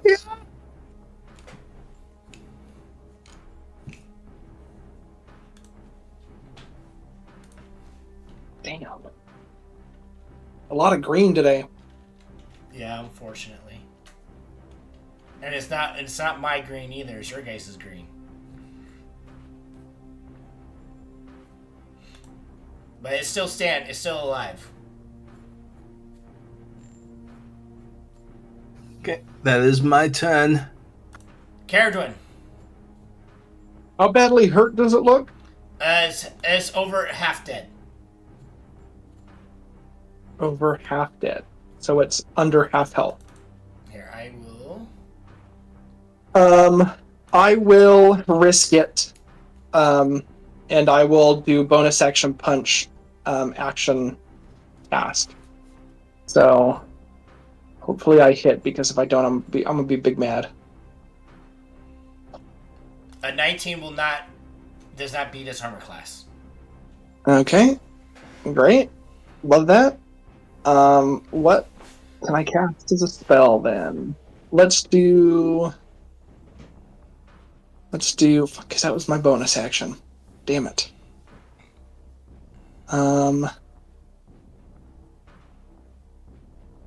Yeah, that really fucked up my whole thing. Okay. Yeah, I'll just swing another cantrip at it. You have disadvantage because you're restrained. Oh, I do have disadvantage because I'm restrained. Damn it, Bobby. All right. Well, that's my turn. I am about to be it up. All right, Sonia. If I have anything to say about it, 5, 10. I can finally see. She's gonna cast Toll the Dead on it. Oh shoot! Wait, hold on. Let me. Wisdom. Should be able to go on the attack. Weird. I thought I'd fix this. But I critted. Oh my god. Yeah. I hate this roper. All right, and then it doesn't do anything Listen, anyways. Caradwin, think about Mason. He's been grappled 4 times. They must like him. He's been the only one within range. Is that your turn, Sonia? Yeah, everybody looks okay health-wise. Alright. Sonia Anything above 1 health is healthy, right?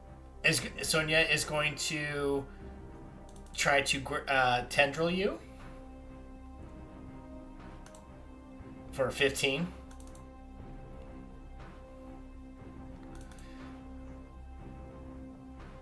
It's going to try to tendril you again, Sonia, for 11. And then Stig is going to try to tendril you for 26. And he just looks at it and he goes, who's got who? Let's find out. Caradwin, 5, 10, 15, 20, 25.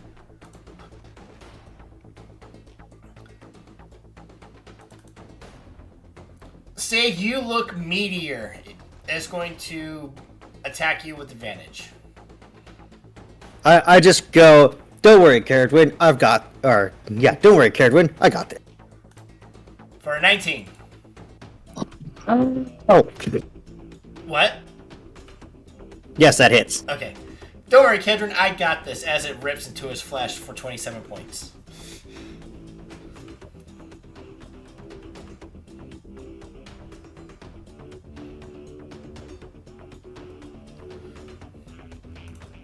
Mason. I'm gonna throw a chromatic orb up at that when everyone's around. Okay.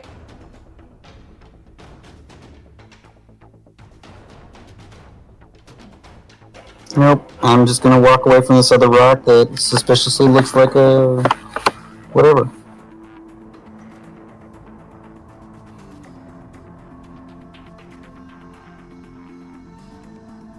Cousin, there's another big rock over there. It might be another one disguised. Be careful. Be careful of all rocks. Hold on. That's my turn. This rock is dead. This rock is dead, and this rock is the roper, and this rock is dead. There you go. Alright. Never mind. I don't see that big rock anymore. Koslin. Coslin's gonna take aim at the roper that's surrounded.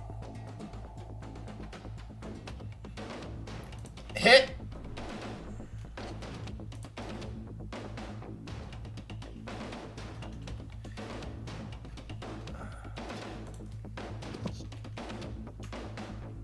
It's still alive. Oh my god. That's my turn. Stig! This thing's on the brink of death. Alright, let's finish it off. Sting! Recklessly attacking. Ooh, let's ignore that. Well, you roll normal because you're restrained, and since you reckless attack, you have advantage. So roll normal. Oh, what? You're restrained, so you have disadvantage on attack rolls. Okay, I'm gonna reroll that at normal. Yes. 17. That's still a miss.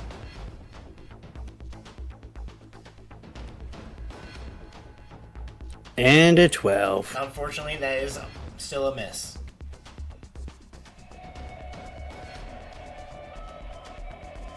Okay. Gallenford.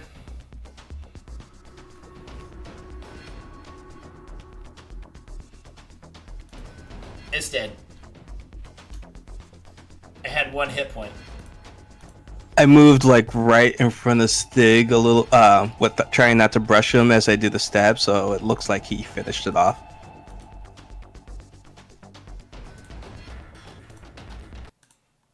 Stig, you think your blow does not deal a mortal wound, but then it just falls over dead.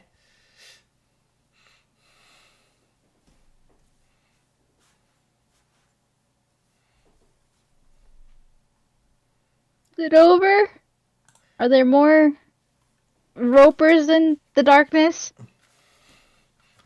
Let's find out. And I'm going to have my hand go around to the other stalagmites to see if it triggers anything. You move Just around your randomly. hand, and nothing else seems to come to life. With that, though, we're going to take our quick 5-minute break. Excuse me. All right. We're all back. After a intense fight between two giants and some subterranean roper creatures, you all vanquished everything and are able to take a quick breather. What are you doing? Stig, what was that you did that caused my head to hurt? Oh, it's a new. It was a new effect imbued into this weapon. An after effect from that unspeakable horror. I thought this was a good time to test it out. Make sure it works properly. So did it? Oh, yeah, it worked. Now I know to keep a little bit more distance.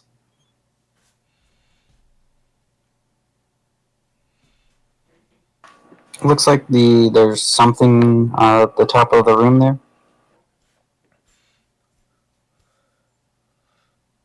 Mason, you see what seems to be a giant door made out of stone.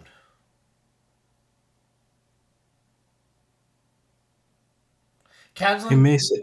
give me real quick, Kazlan, a survival check. None of the arrows you have fired in this fight are salvageable.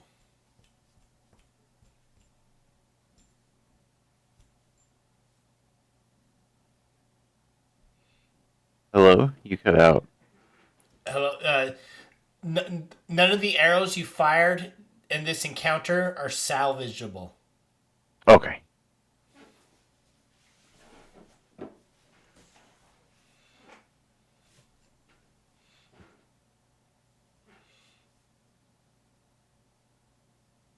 Go ahead, Gallenford. You were saying something?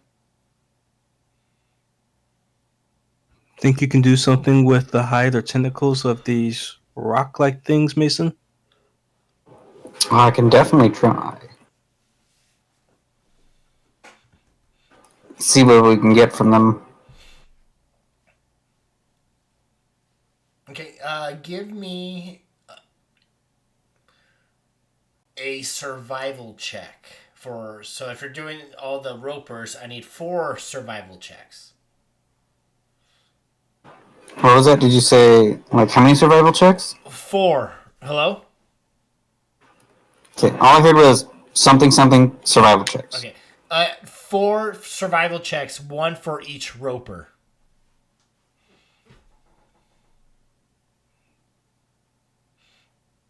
Okay. I'll add a flash of genius to that last one to make it a 15. Okay. You're able to collect some hide, teeth, and some tendrils from each of the ropers. Some in better conditions than others.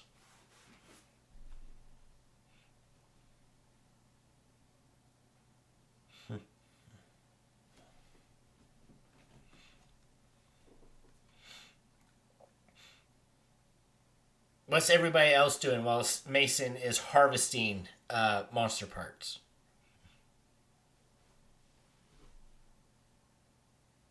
Let me know if anyone needs healing. I Let's look at that door. Stig took a few hits. Okay. I'm Also 20. I'm 20 below half health.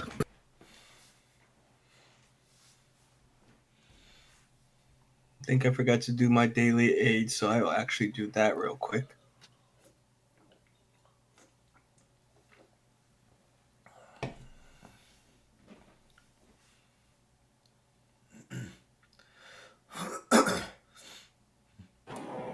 I'll match you. We do it at 3rd level, don't we? Yeah. So everybody goes up by 10, I think. Yep.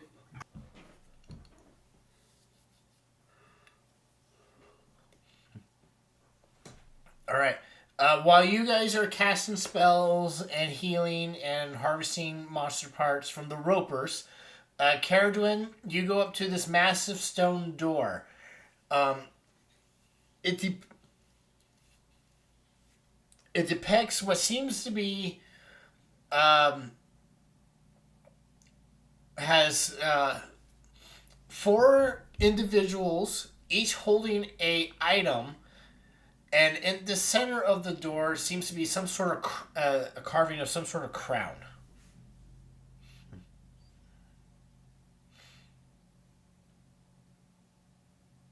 Say that again. It looks like some sort of what? Am I cutting out? Hello? It might have just been on my end.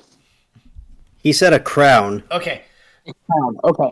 There are 5 individuals. 4 of them are on the edges, one in each corner, have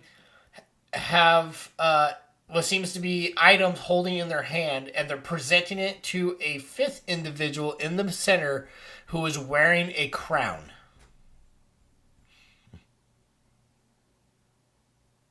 What are the items that they're holding? One of them looks like a dagger.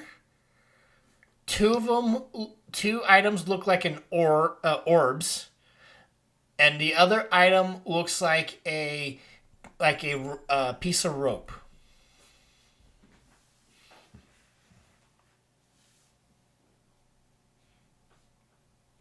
Okay. Would it be a fair assumption with my arcane knowledge, and I can roll for this too, that we would need to present items to the door to get it to open? You can give me an intelligence check.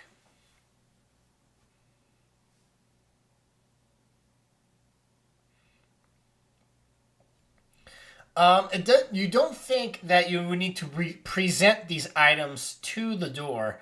The door itself seems to be just very heavy stone doors, almost like you need a giant to open them. Ooh.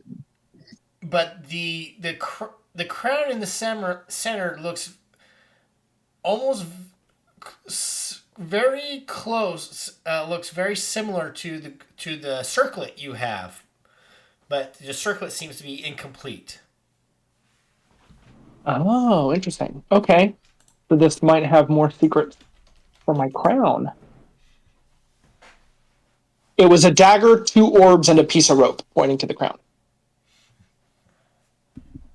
But I'll kind of look back at everybody and just say, Stig, I think the door, you need to open it. It's too heavy for me. You're right And there. I'll kind of explain to Mason what I saw and then kind of show him my crown and be like, kind of like this, but this is broken. The door, I think, is the whole thing. I don't know how the other items relate to it, but Let's see if we can get it open. Stig, I'll help you out. All right. On your count. All right. So I'm getting help from Mason. So with advantage. Okay. Yep. So give me a strength. Is that what you're intending, Mason? Yes, I help you push. Give me a strength athletics check to open up these doors. All right. Spit on hands. All right. Let's do 1, 2, 3. A 26. You are pushing. Your muscles are bulging. Come on, Mason, or Stig. But you are able to open up these giant stone doors enough to squeeze by.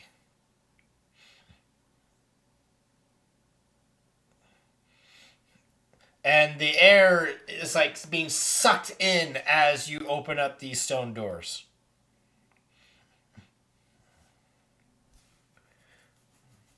I don't know if it's going to be too heavy for me to lift, but just out of paranoia that the doors close on us, I'm going to grab one of these Fomorian's clubs and drag it over to put in between the doors so they don't close on us. Give me a strength check. Let's say strength athletics because you're dragging something. Okay, yeah, you are able to drag one of the clubs of the giants and kind of use it as a prop. But presented before you is carved out stone steps that go deeper into the earth.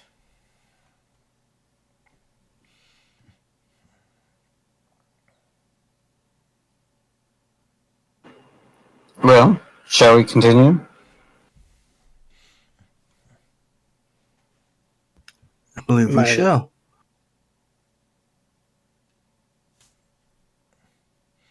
Stig will lead the way this time. All right, Sig, you're going to be in front. I'm going to go like this. Copy. And then we're going to go. So it's not as deep, but as you descend into the stone steps, you finally reach a landing, and in front of you, Stig is presented with a stone door.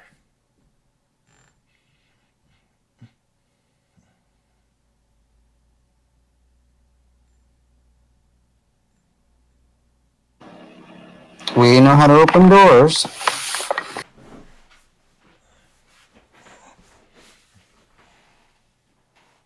It is true. Are you all on the map? Oh. We're at the bottom of the map. Okay.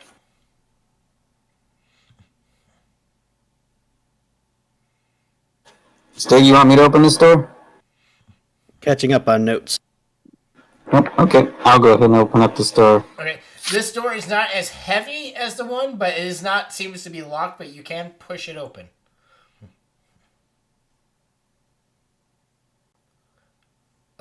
It's heavy, but we can push it open? Yeah, it's not. It's yeah. You could push open this door.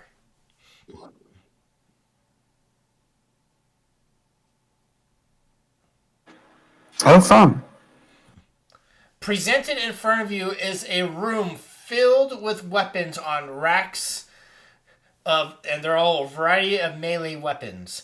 And on the far wall, you see a iron knight with his hand outstretched and his palm up.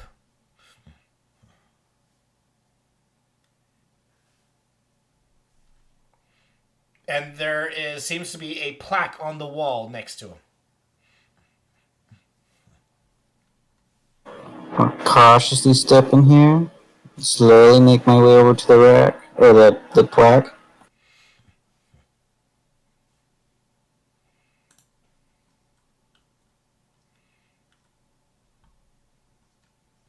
Look at all these weapons. Careful, Stig. They might do weird things. Only touch what needs to be touched, probably. Plaque, if you please. All right. It is written in common. You can read it. And it reads...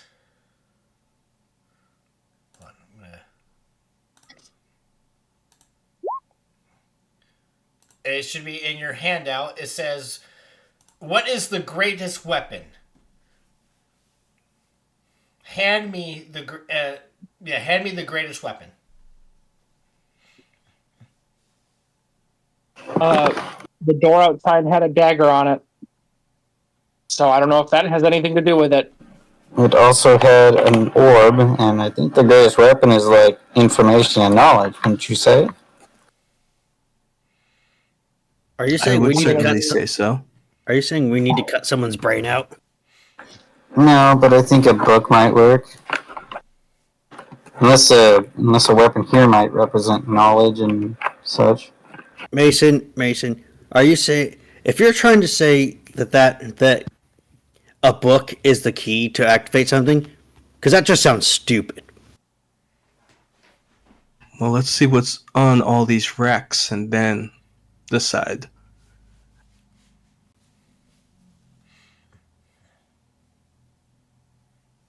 I'll search the racks that I'm standing in front of to see what's on them. Okay. It's just a variety of different weapons: swords, axes, uh, flails. Just all a variety of different weapons. Oh, Kazlan can't see the map. He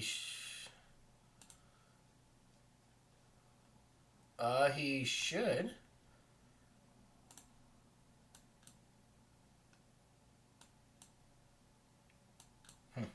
That was weird. But yes, there's also 2 stone doors on either side of the room as well. Any images or just doors? It's the same as the doors. You can push or pull them open. But no indication like this is the physics room and this is the smart room. There's no indication on them whatsoever. Could Stig maybe look to see if there's one that's maybe of a different design? Something that stands out? You can give me a perception check. It would not be made out of gold. This Gold is a very bad metal to make weapons out of. This weapon is designed for a cobbler. That's the spear of a carpenter. Yep.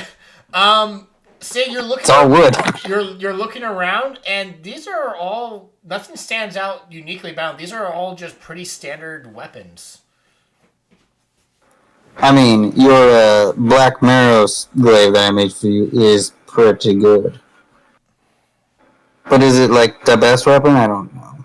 Stig will go. I don't think it's the best weapon, and he will subconsciously lay his hand on his father's long sword that he's always has with him. I'm gonna check this other room. Maybe there's more weapons to choose from. Mason, you push on the door, and it appears to be locked. I pull on the door. It appears to be locked.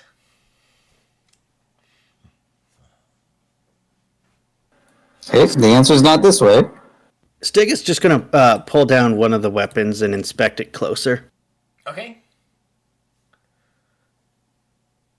What's everybody else doing?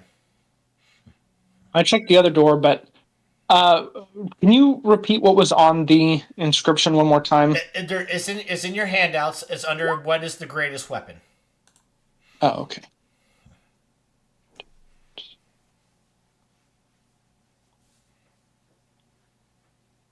What if the greatest weapon is actually people?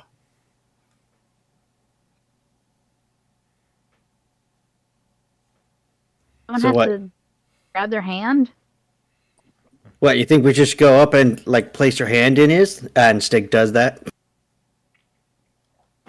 Mason gets ready for battle. All right. You put your hand on it, and nothing happens. I'm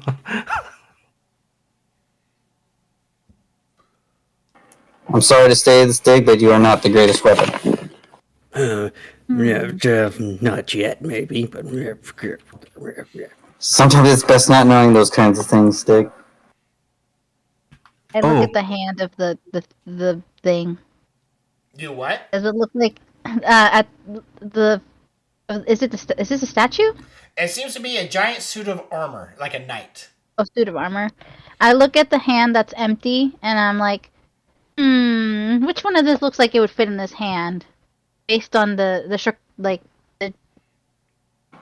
I think if it's a it's. thicker or thinner weapon. I picture his hand is just like flat open, so you could put pretty much anything on it. It's like a plate. Yeah, it's like is waiting for you to hand it something. It doesn't matter. It doesn't seem like any particular weapon or whatnot. Anything can be placed in his hand. Any object. Oh. I have a thought. Another thought. I'll stop having thoughts if this doesn't work. And I pull out my quill that I used to jot down in my journal. The pen is mightier than the sword, they say. And I'll place that in the hand. Stig gets ready for battle. All right.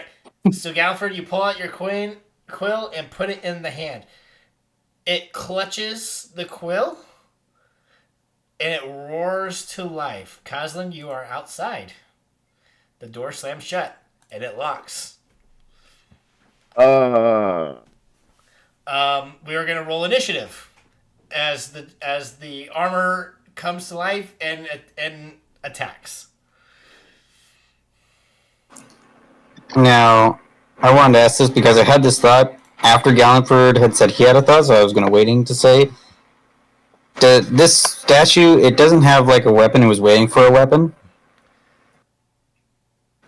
Like the picture shows, it's got a sword in one hand. It does not have a sword in one hand. Currently, no. But it reaches and grabs what seems to be a great sword. It tosses the pen aside, grabs a great sword.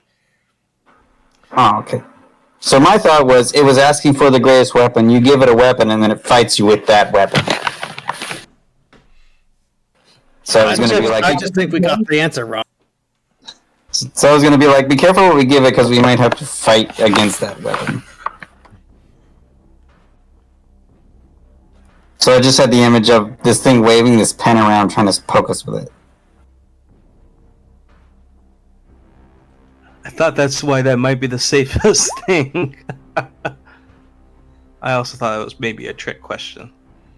I was going to basically see if the armor itself could give us some information.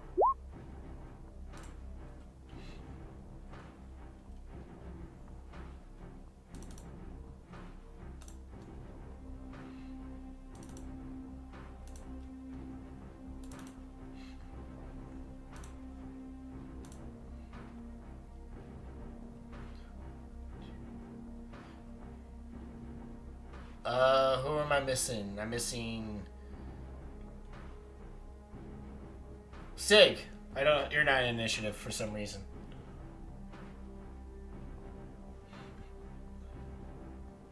The internet hates Roll20. All right, Caradwin. This giant suit of armor roars to life and is attacking.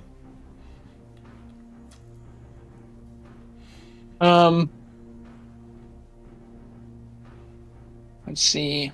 I just used a bunch of stuff. I am going to, because I can do this. Well, let's see. I don't know if there's a spell attached to this thing or not. I'm going to, because normally it takes an action to cast. So I'm going to use my. Is it my Awakened Spellbook? Or my Quill that lets me cast the spell as a ritual using its normal casting time without consuming a spell slot. So I'm gonna cast Detect Magic through that. So I basically quick hand a ritual just to see if it looks like this thing has a spell cast on it, something that I could cast a spell magic on my next turn. Okay. To turn this thing off. It does seem like the only magical. It is radiating magic. None of the weapons or anything else other than the gear you have, but none of the weapons on the wall or whatnot is magical. Yeah. So currently it is being like it's animated. Animated. Okay. Do I know a school of magic? Is this transmutation or something, or? What school? Because I think that's what animate objects is transmutation. It would be something similar to that. Then yes. Okay. Then I will move to get behind Stig. and just say, I'm going to try to dispel it. If you can buy me some time. And that'll be my turn. All right, Galliford.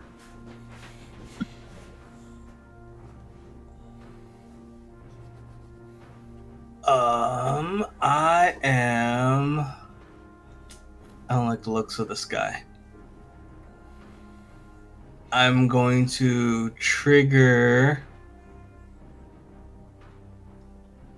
the haste on the sword so I can start attacking this thing more than normal.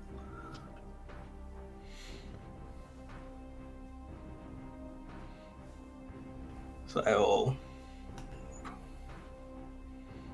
Essentially, I'm using the sword's ability to cast haste, and I'm going to attack it 3 times. Okay.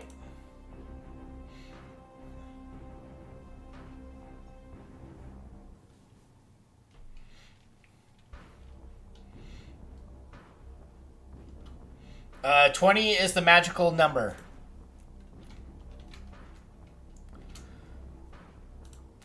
Man, getting a little rolls with that. Okay, here come the next attacks. Oh,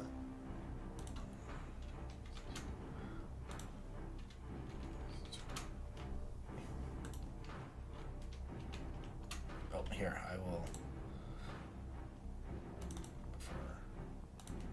I'll let you guys see.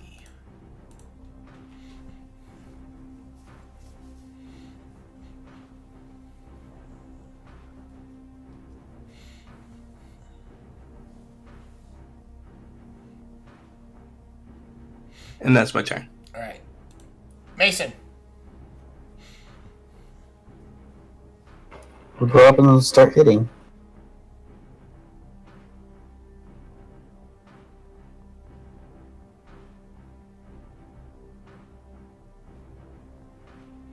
Uh, 20 is a hit.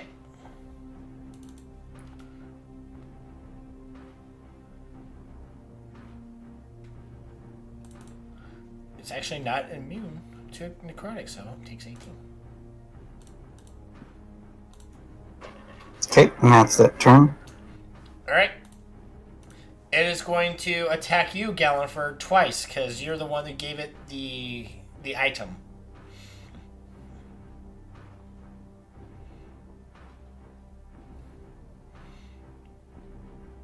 Actually, yeah. It's just... My bad. Okay. It does not have an item. Does not have a weapon in its hand. But it still will attack you twice. So 21 and 26. Galliford. 26 hits. Okay. 19.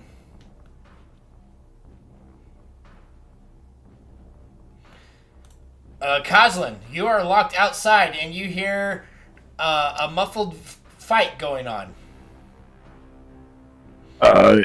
In a panic, Kaslin's gonna try and lift the stone door. You can give me a strength athletics check to try to open this door. Strength or athletics? Strength athletics. The door is sealed shut. Okay then.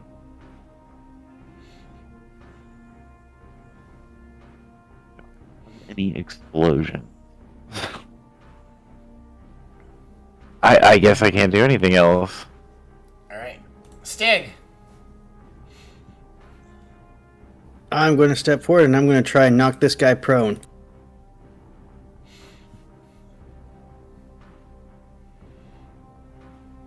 It is a strength contest. Athletics versus athletics or acrobatics. Alright.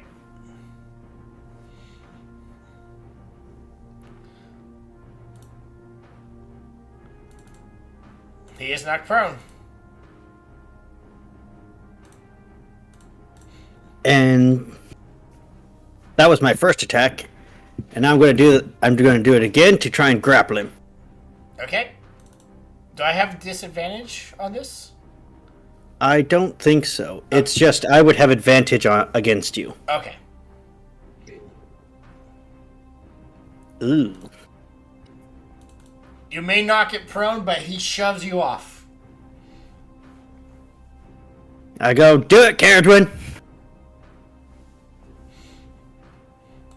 Sonia. I'm gonna smack it with my Morning Star. That would be at disadvantage or normal or It's prone. Yeah. It's prone, so it would be at advantage.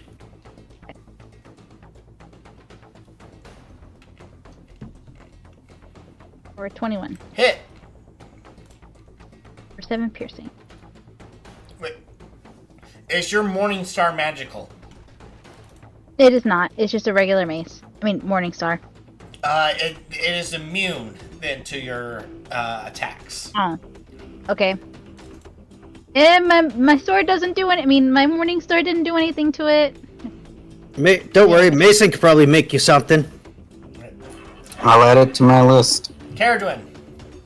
Maybe you could get a Morning Star that uses those tentacles. I'm going to attempt to dispel magic. All right. It gets advantage on. I'm the one who rolls, not the creature. Oh. If it's affected by a spell, my assumption being animate objects,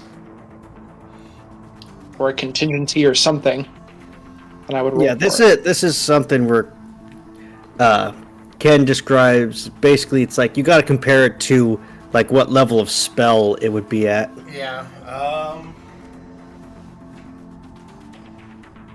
Actually, hold on. Let me double check something. Yep.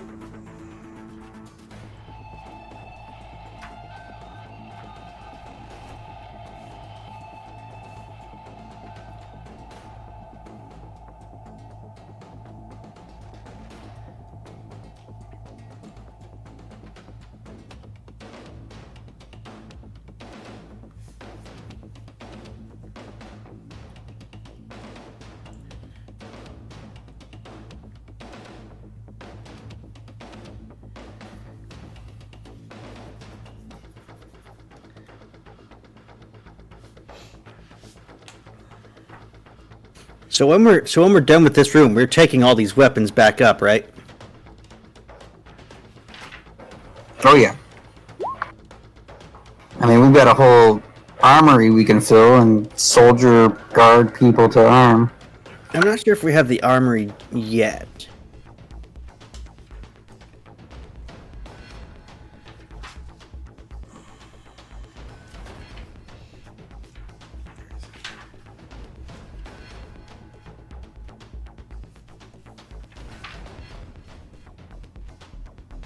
Where is creating a magic item? Yeah, we do have an armory.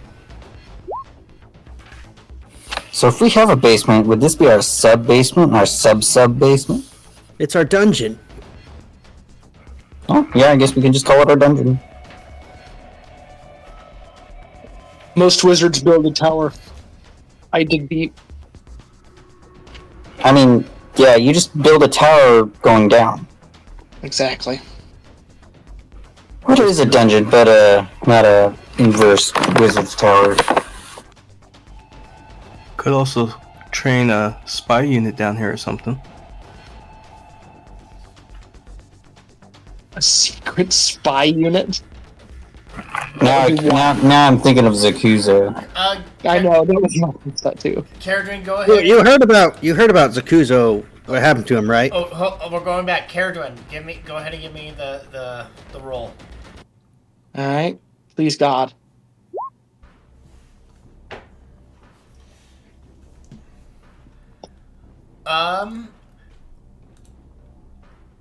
It shuts down.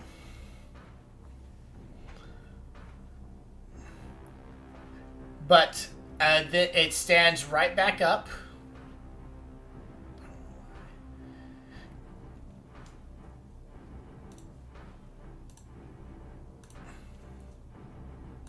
because you technically defeated it. Oh, did I reset it?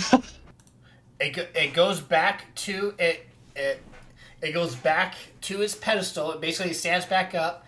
It heals itself and it reaches his hand out.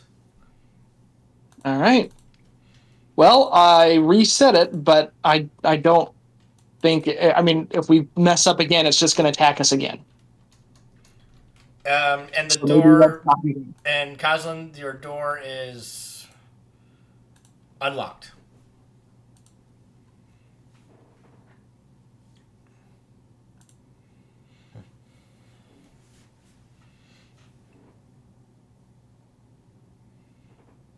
Coslin opens the door and runs in the room. Okay. You could click on the door symbol if you see it, and it should open up. There you go. I've got to head out, guys. I'm sorry. Oh, you're fine. That's right. We know what you'll do. Shoot everything. Shoot everything from the ceiling as much as possible. Yeah. Sorry. Oh, Yep. We get it. Go get some sleep. appreciate it. Good night. It was hella fun. Yep. Can't wait for the next one. All right. So it stands in position and holds his palm back out. Gonfritz could have been down and grabbed his quill.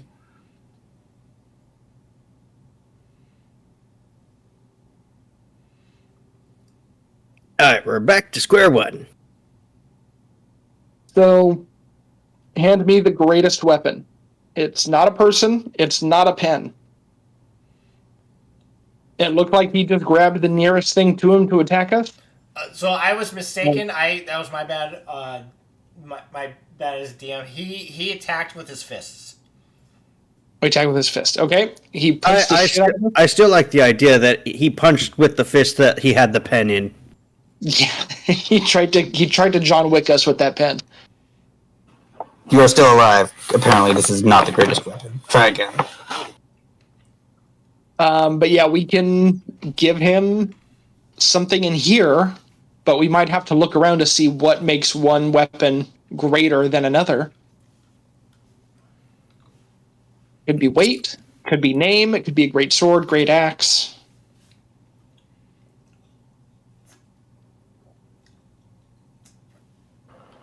Man, if only we had an easy button where we could just like know what the answer was.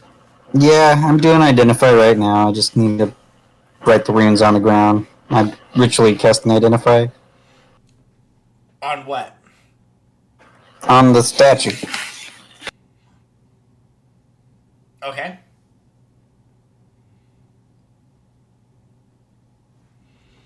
So With if you guys give me 10 minutes and compare, you guys can go ahead and compare weapons. I'll check this thing out. Would Stig recall if this, like, what is the greatest weapon? Would it be like a...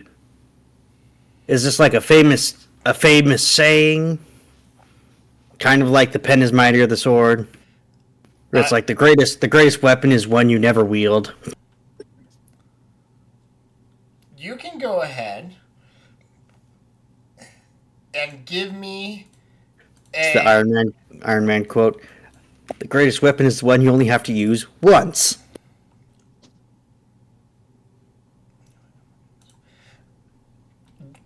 give me a intelligence history. Yeah, give me a history check.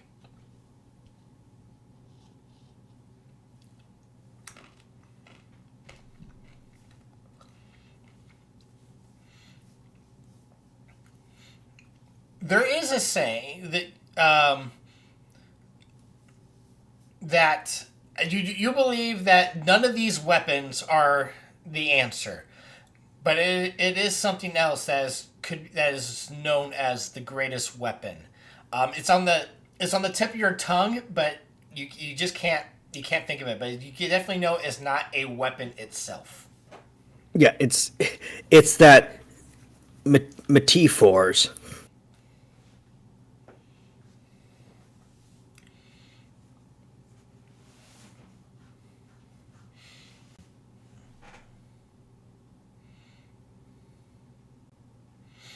Stig just turns around and goes, "It's obviously not one of these weapons. That would be too easy." It's not any of these weapons, then what could it be? I hope it's not something stupid like love.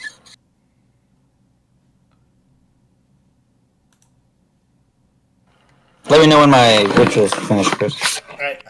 What's everybody else doing? Real quick. I think we're just bouncing ideas off that it's not one of these weapons. Gallenford was putting salve over where he got punched, because that hurt. Okay. Mason, you do complete your ritual. This giant suit of armor is inactive when it only activates when an item is placed in his hand. You don't know. You can tell that if the wrong item is placed in his hand, it attacks. If the correct item is placed in his hand, you don't know. It doesn't tell you what item to put in his hand.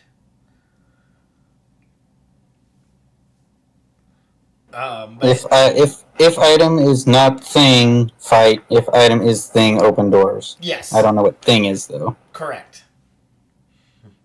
Alright, it's a simple detection, item detection, lock, attack, trigger. Do we come up with an answer? Well, I remember a saying. I can't remember how it ends, but I doubt it's anything physical. Is this a saying from a book? I don't recall. It might have been one of my dad's phrases. One of his daring speeches. What do you remember of the saying? DM.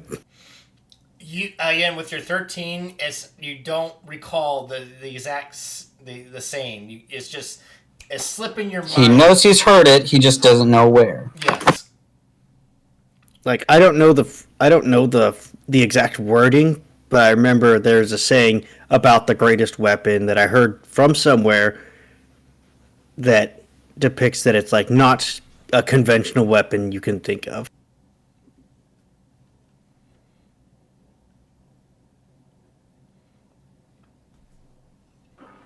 So anyway, maybe we should start talking about that weapon you want. Do you want me to just...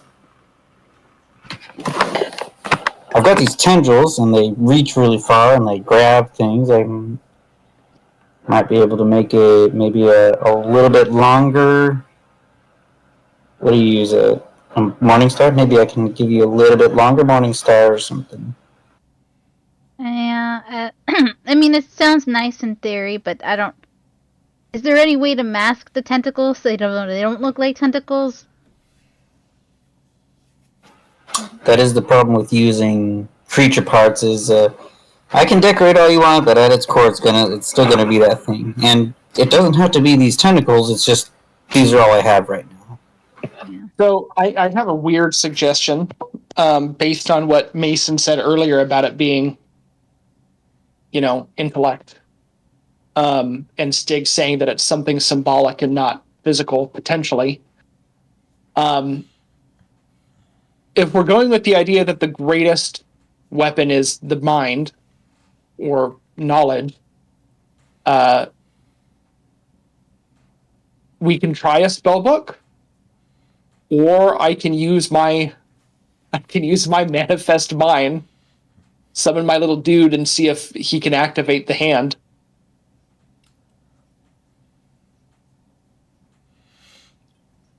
He is a manifestation of intellect from my spellbook.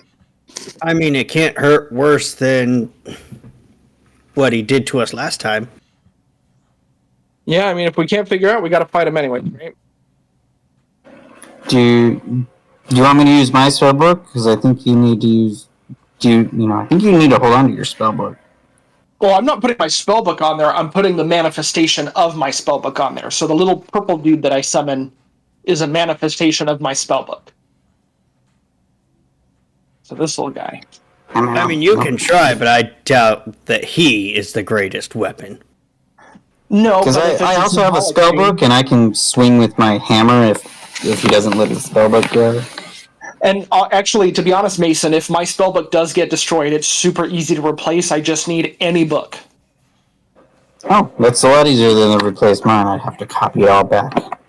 Yeah, I don't have to do that. So I'm gonna see if this guy can activate it. Now he is spectral, so I don't know if he would register. So you set he goes and floats on his hand. He is not an object, a physical object.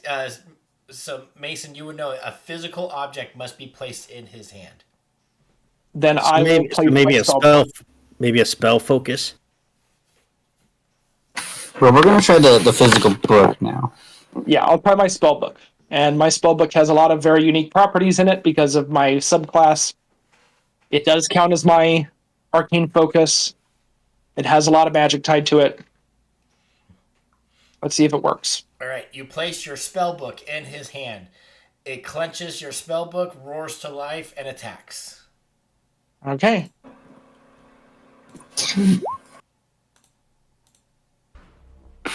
It's gonna be something stupid like love, isn't it? Well, I can't place my heart on there. It's the only reason why I didn't say the thought that came to mind, which is the mind or imagination. Well, I was just trying to think of a physical representation of that, and so I figured a spellbook was close, but my manifest mind was like the best idea that I had of like it is a physical representation of intelligence through a spell-ish thing. I'd hate if it was love, but I am willing to hug the statue. I'm waiting on Koslin and Oh, Kevin left. and Stig. That's me. There's Stig, but I don't know why. I don't know why he's. My internet hates Roll20. I know.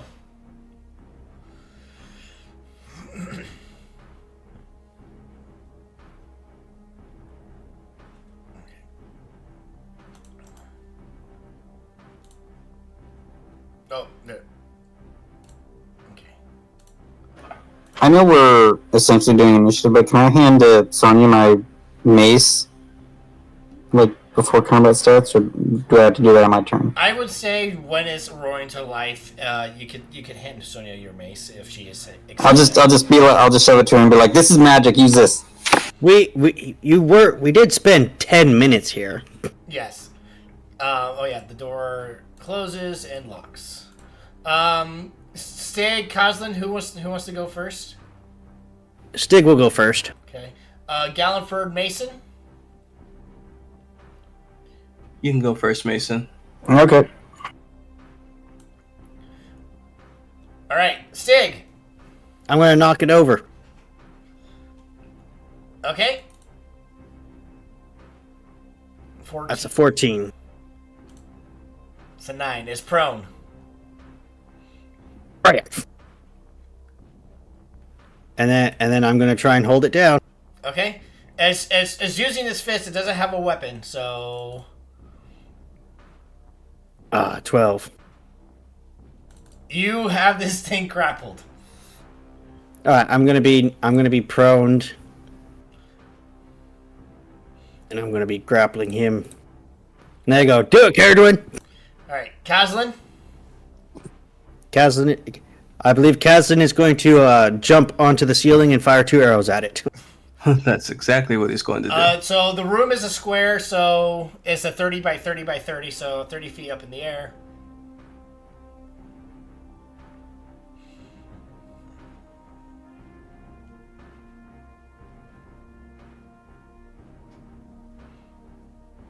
And you have disadvantage. Oh, wait, yeah, you have disadvantage because he's prone. okay. At least he gets 3 shots on his first shot fire attack. So 3 disadvantage shots. Miss. Hit. It is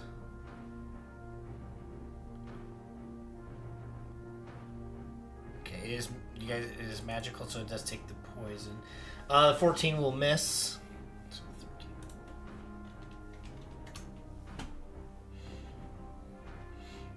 Okay, and that is his turn. I will trying to remember how to mark to make it look like he's on the ceiling. Just add feet to his nameplate. Carriageway. Slip the token over. I'll look at Stig and say, am I dispelling it again, or are we just going to kick its ass and move on? Stig just looks up and he's like, I thought we were supposed to be dispelling it. I thought that was the plan. Okay, I will attempt another dispel. And I will roll whatever I need to roll. The 1d20 plus 5. Didn't work. Nope. Kick its ass. I'm going to move away. Is going to use his reaction to attack you. That's all right.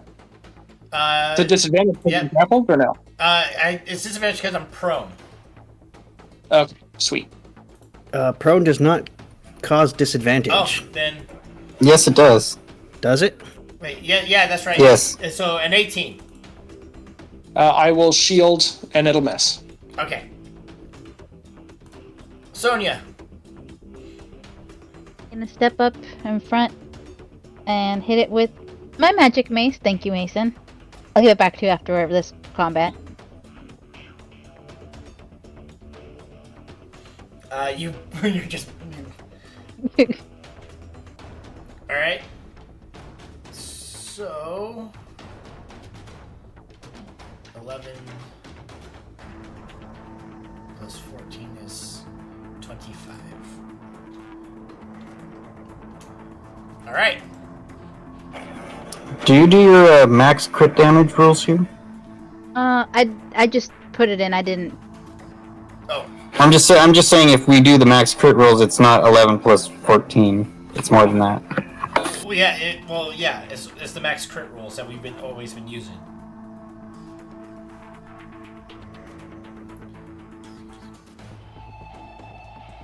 So... I think it's 11 plus 19.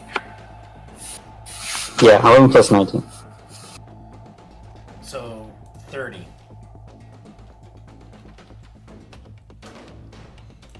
Okay. Oh, you should have rolled with advantage, but you critted anyway, so... Oh, okay. Do you only have one attack? I am only a cleric, so yes. Okay. Mason. Hand axe. Hit.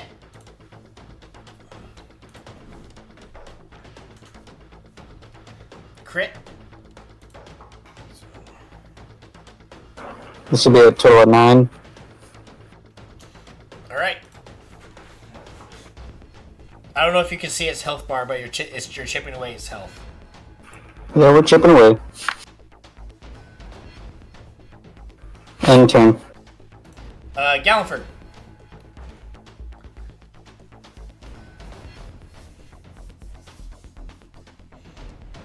Oh, he's prone. Okay. Jeez, another freaking crit. Was that 30? So that's 32.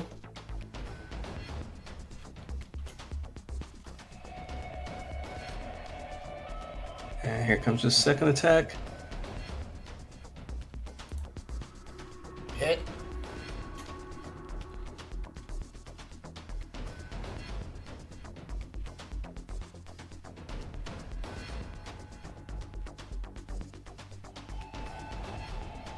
And that's my turn.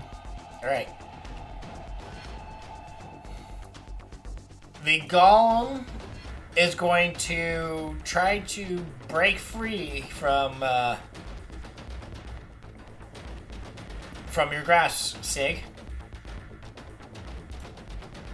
Oh, no, it should be normal. So, 10. 16, he is still grappled. Alright. Stig, it is your turn. Alright. I'm going to get in on this with my Predator Sword.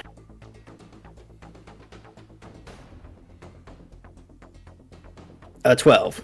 That will miss. It does not pierce his armor.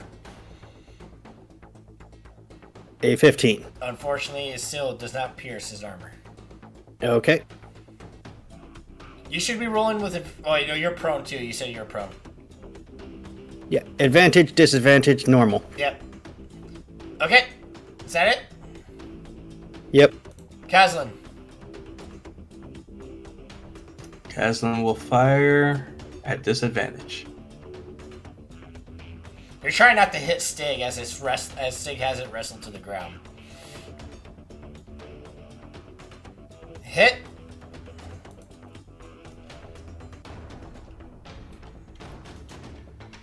Hit.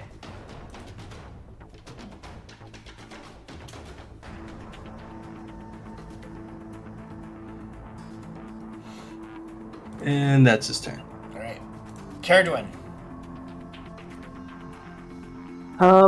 I will just shoot a cantrip at him, Okay. which is disadvantage because he's prone, or because Yes. he's big. He has to be a huge creature or bigger. Okay.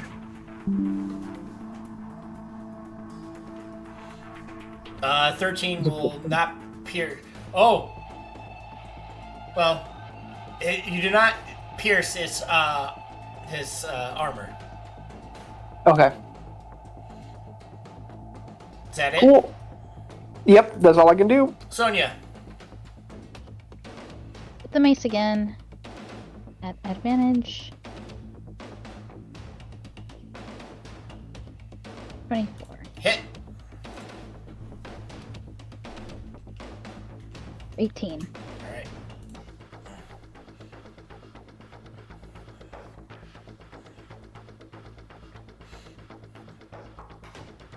Is that it? I'm not gonna move away. I'm just. And besides, with these two, my AC's up because I have Stig and Mason next to me. Oh, okay. Mason.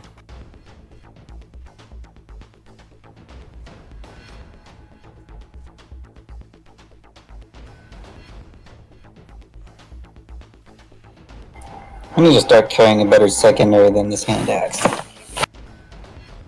Is that your turn? Yep. Galliford.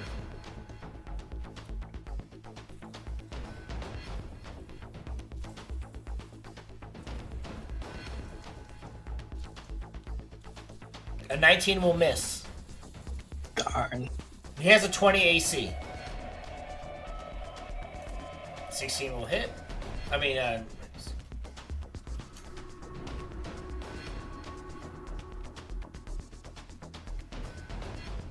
And that's my turn.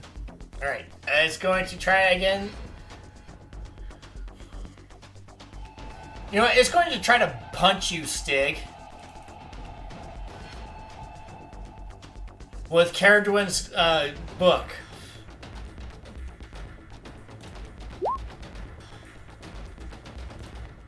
$22? Yep. 24.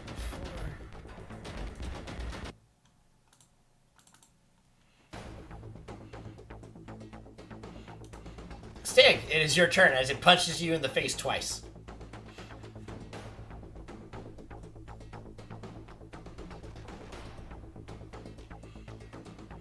I'm going to let it go. Stand up for half my movement. Okay.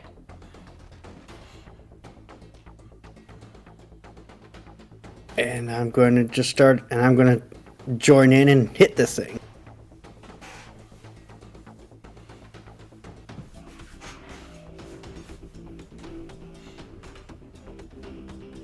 For a 20. Hit. Second attack. Okay. Coslin.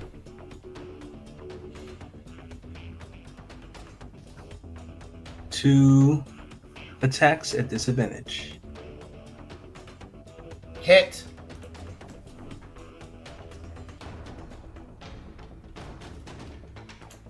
Hit.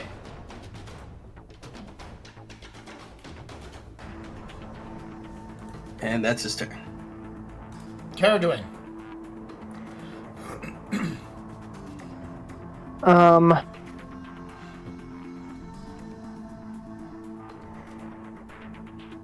Yeah, I'll Ray of Frost him this time. Okay. I'm assuming a 14 misses as well. Yes. Damn it.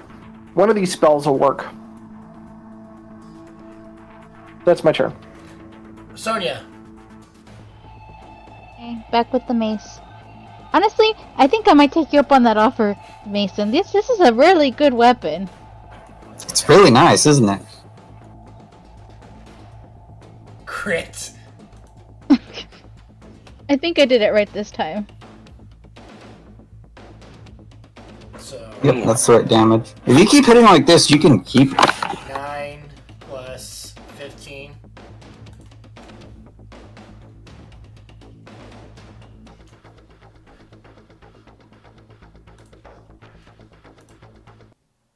Alright, when Sonia, you bash his face in again, when it drops down, it deactivates, but then it stands back up. All the damage heals again, and it holds out his hand, waiting for.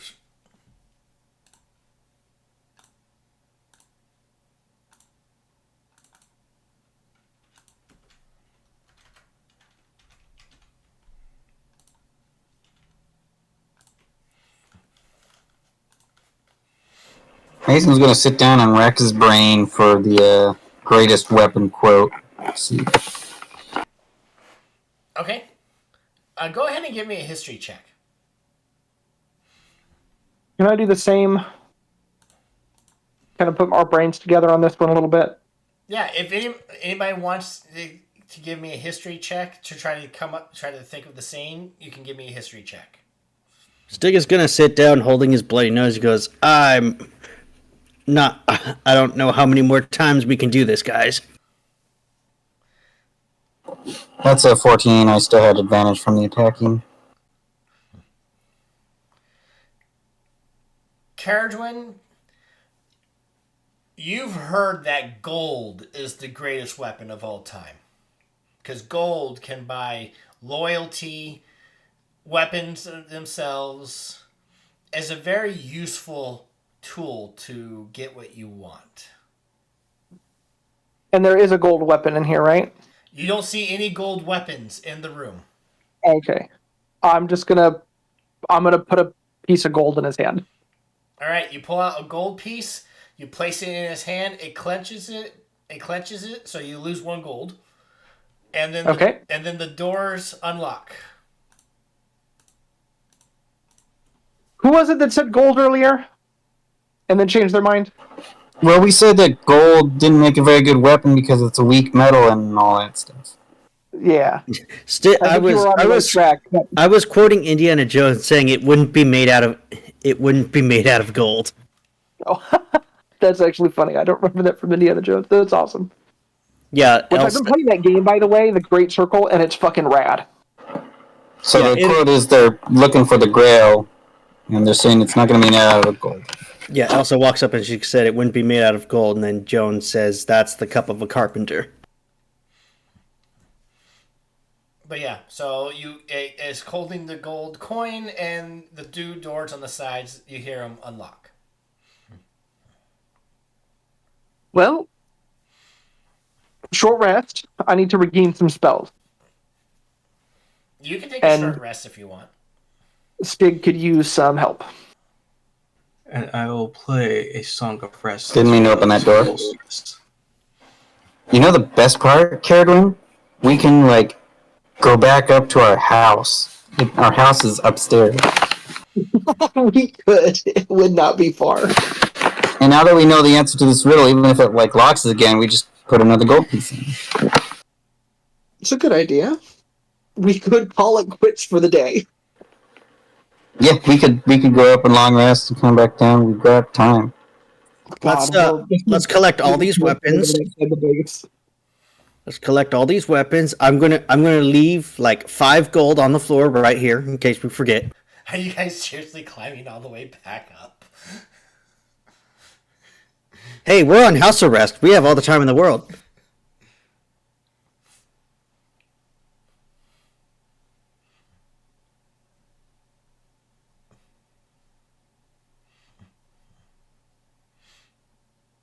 Are any of these weapons in good condition? They Out of are curiosity. they are old. Like they've been here for a long time.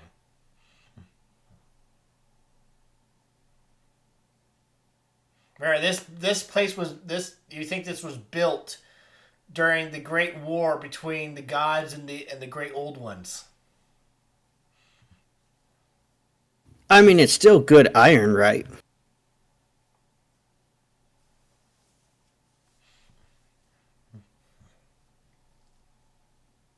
Might take a few heatings, but we might be able to get some good iron out of it.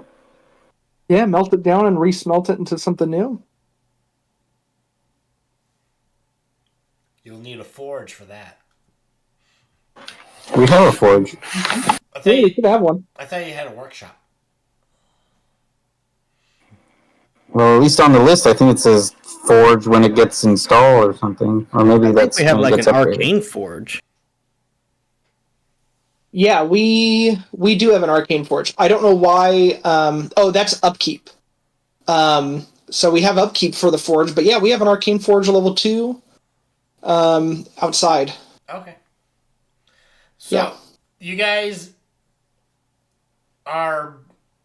Do you wish to climb all the way back up the mile long trek?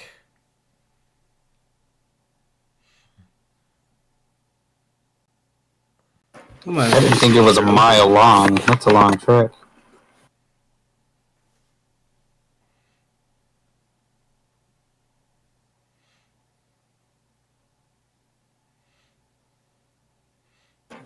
What do you do? I mean, I'm okay with, I didn't realize it was that far. So I'm okay with a short rest and we can see what's in these rooms. Yeah, let's short rest. And I'm going to regain 2 third-level spell slots with arcane recovery. okay. Do you guys have Fulbright and Morgan out? Morgan is not Nope. out right now, but I do have my awakened mind out. Okay. I just don't want. But I you guess guys, I could pop Morgan out whenever. okay. I just don't want you forgetting about him. Yeah, I think I sent Morgan to that pocket plane when we were talking to the professor. Because Morgan was being a little sassy and I was not having it. It took all my hit points, but I am back up to almost full. All right.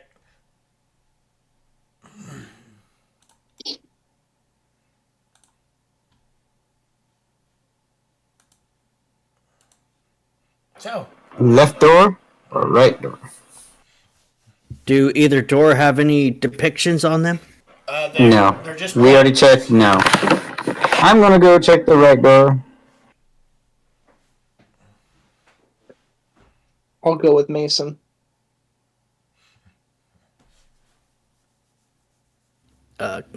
Wait. Sonia Are and you I guys will trying check to the left split up? door. Yeah, split the party. Sonia, go ahead and keep that mace for now. Ew. Kathleen, you're with us. Why are we splitting the party, guys? Just to look around. Fine. Oh, I went this way first. They're the ones splitting. That's true. This is all Stig's fault. And I'm okay with blaming him. I still Stig have does to not. get magic up, by the way. Am I detecting? Because that last, or no? I guess that would be. Never mind. That's we short rested. yes, you did. Yeah.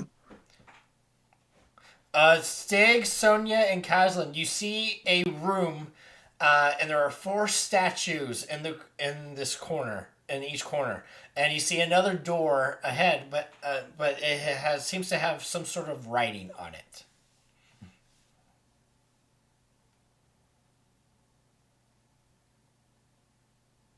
Okay. I go to this statue. Okay. It doesn't. It depicts. It seems to be depicting some sort of angel. Okay. Mason, Caradwin, and Galliford, you see another door in front of you. Another door. Let's open it. Da-da-da-da. What's the greatest weapon? A great sword. Yes, you see a great sword resting on a very large pedestal. And on the side, you see a plaque. Ooh, what does the plaque say? Let's move in.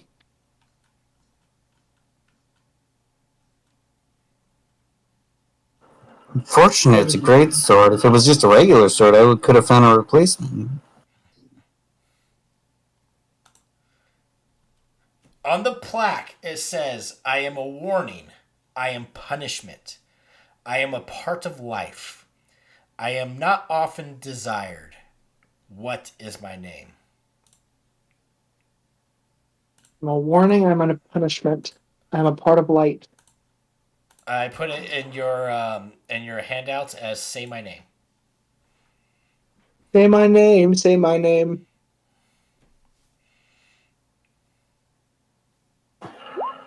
What's the guy from Breaking Bad? Heisenberg. Yeah, there's a scene. Say my name. Heisenberg.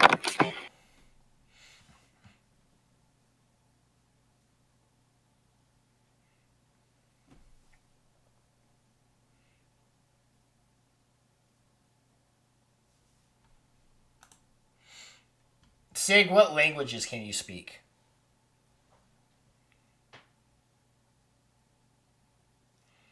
You have no idea what this says. But it's very, very fancy writing. This is just nonsense. You make anything out? Sonia, what? This looks like a word, and this looks like a word. Sonia, and Kazan, what languages can you speak? Sonia, you don't know what it says, and No idea. neither does Kazlan. Maybe Karen should have come with this group. But all four statues seem to be depicting angels.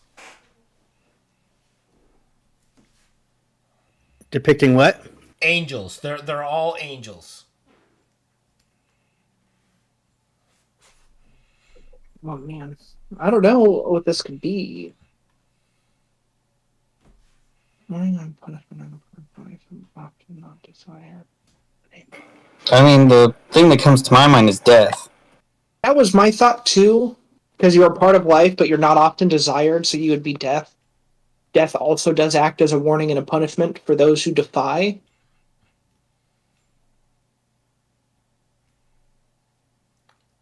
But I'm worried if we say the wrong name, it's going to get up and attack us.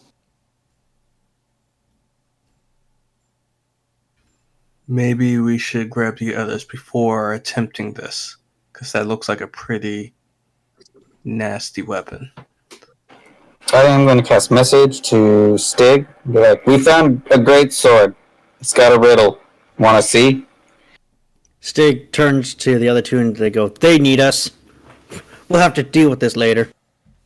Yeah, maybe Caradwin will know what this says. Too bad Aura's not here. Maybe she'd know.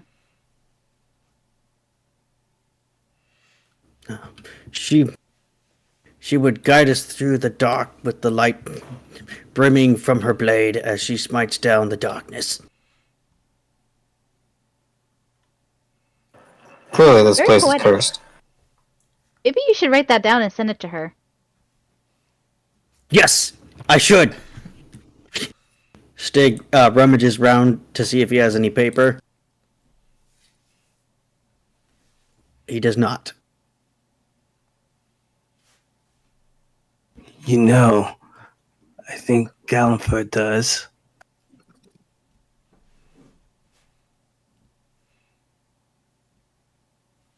Yes. Good idea. I have some paper and ink if you need it too.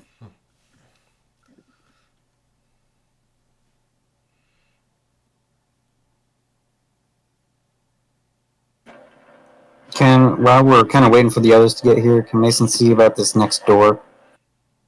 Okay. It's another. This door actually has an inscription on it. It is locked, but it does say those who are worthy must face the storm.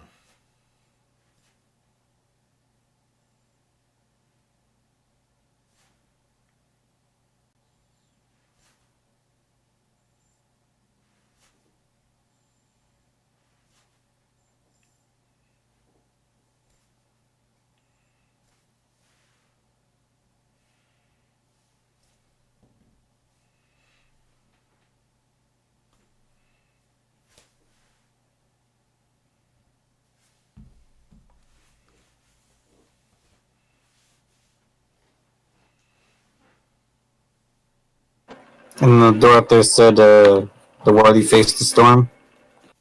Yes.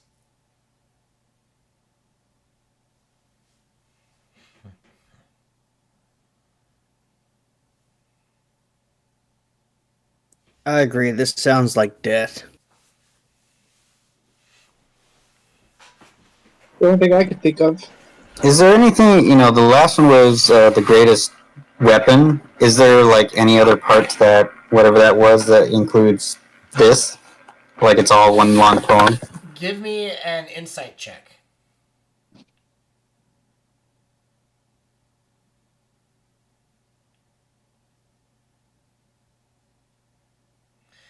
You have no idea.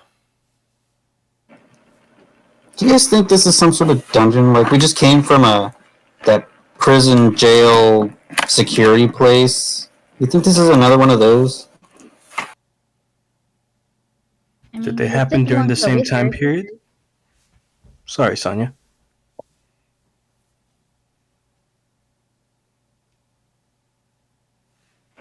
I'm just saying if there's like a theme to this place, maybe it can help us answer these.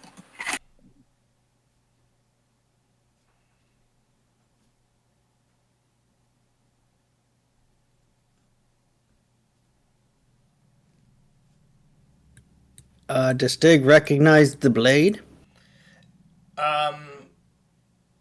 No. It just looks like a very wicked blade. Now, is it on in a room? It's on a raised pedestal. So we can reach in and take it if we want? Yeah. I would definitely say its name before I touch it. Is my warning.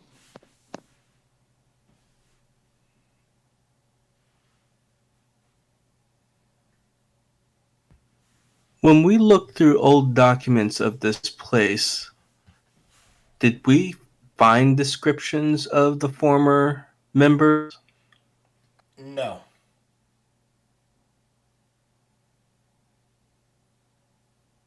You know, Caradrin, I'm betting that your answer is the right one. So Stig will reach out, grab the hilt of the sword, and he goes, "You are death." And he will If try this and goes bad, this was Mason's answer first. I will try to draw the sword. Give me a Constitution saving throw.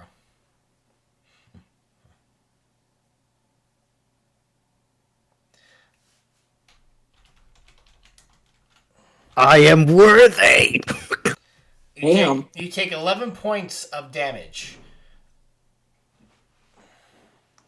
As if you were being sliced up by like some sort of imaginary force. Okay, so death is not the answer. Mason will reach out and be like, "You are pain." Give me. Mason, you hear the door click behind you.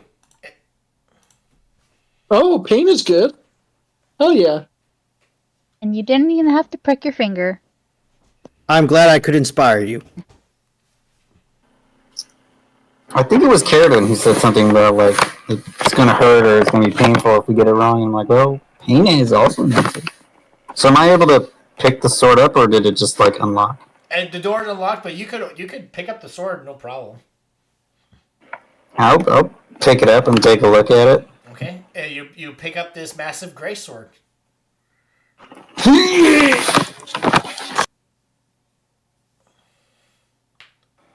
What's its quality like? Good quality, like definitely not like one of those other weapons from the other room. It is very decent quality. It's definitely not, again, not the ones of like of the other room. It's, as you could tell, you know, the blade is very wicked. It seems like it can cause a lot of pain. Um, Sonia, do you use a shield, or can you use a? Do you want to wield pain? Let me see if I can. do you want to wield pain? Okay. I can I'm do I'm a martial shield wielder, so I couldn't use a great sword like this.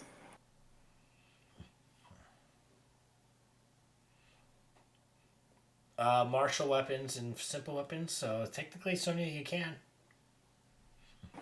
I guess Mostly I'm it depends on. Do you want to use a double-handed weapon? It is a Oh, two-handed that would weapon. lower. I would lower my AC by quite a bit. So you're also a shield wielder. Mm-hmm. Stick, add this to the collection. Stig, we'll just.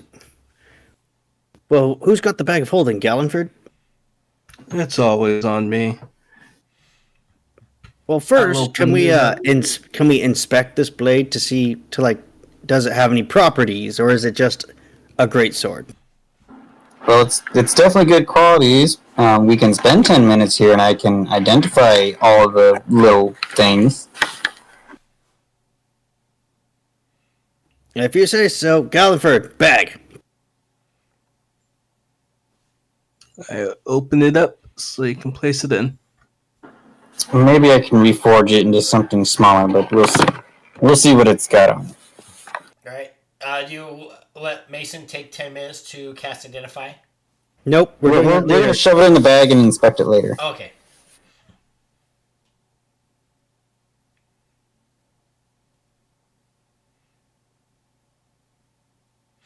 All right, this done with this room. No problem.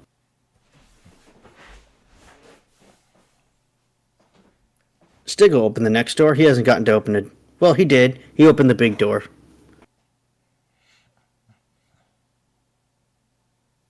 Only the worthy may face the storm. Sonia, you've got the storm stuff, right? I do. Maybe you should open this door. It Can feels open it. it feels right for you.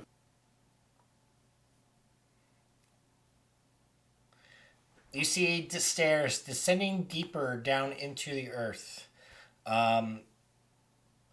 Sonia and Stig, since you're right in front of the door, you can feel like electricity on your hairs. Oh, my back. Oh. Stand on end. There is a massive storm brewing down below. What'd you guys find the other way, anyways? Angel statues and undecipherable script. Yep, couldn't make heads or tails of it, but I only know Dwarvish and Common and Giant. Shall we look at that other path before going down? I mean, we could. I mean, Angels doesn't sound as hardcore as the blade called Pain, but we could check it out. There's something on your face. It was pain. I'm gonna close this then. I don't want whatever's down there to come up here. So angel statues before the storm. Yes.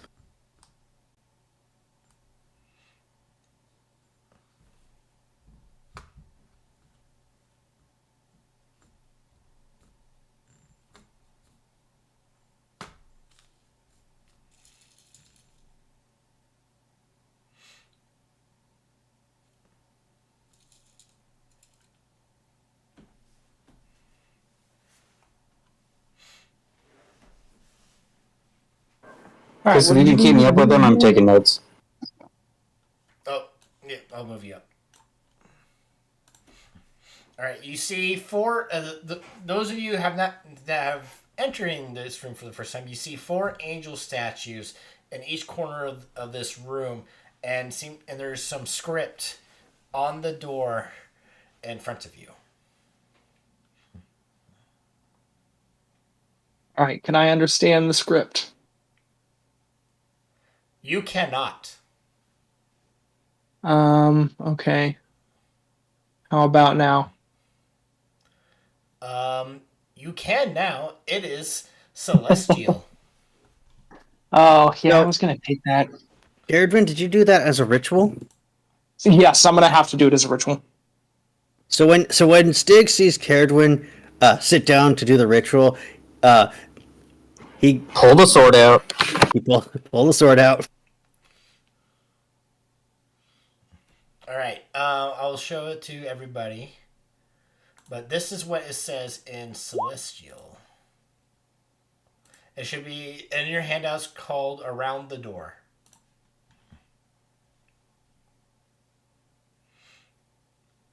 Mason, are you casting Identify on something? Watch the Since door never opens. since Caradwin's doing a ritual, I'm gonna identify pain. Okay. Pain is just a normal greatsword.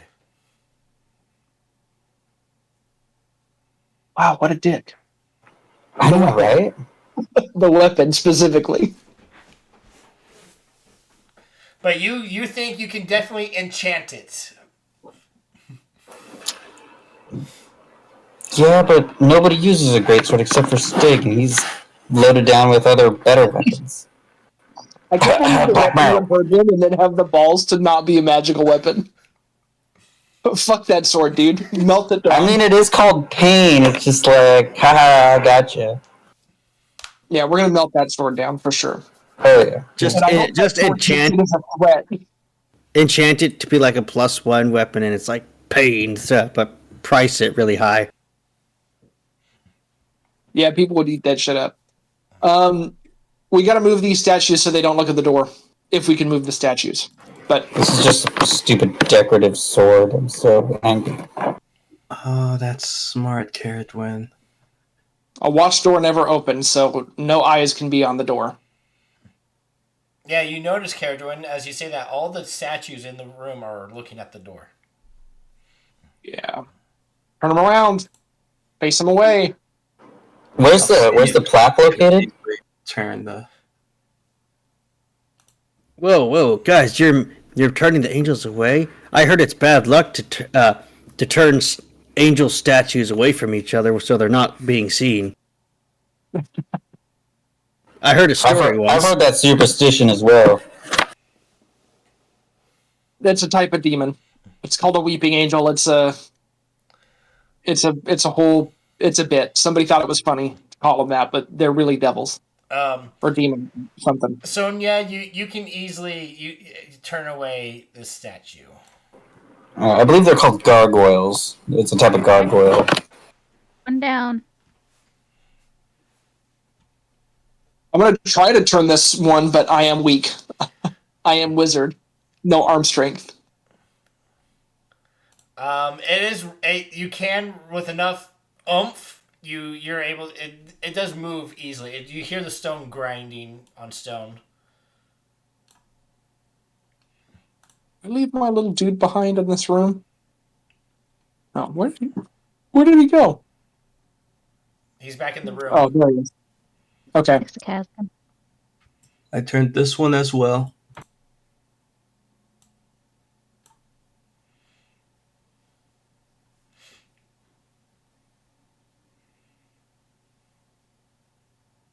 Caslin will turn this one. All right. Once the final statue is turned away, the door is unlocked.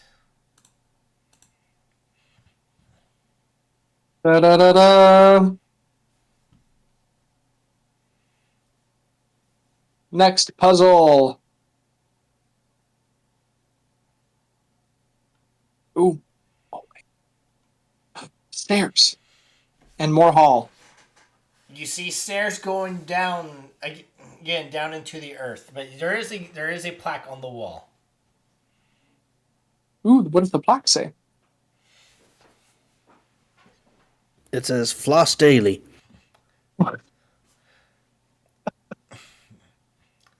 Only the worthy can brave the frigid blizzard. Ooh, okay. Well, we gotta find something that makes us worthy of the cold.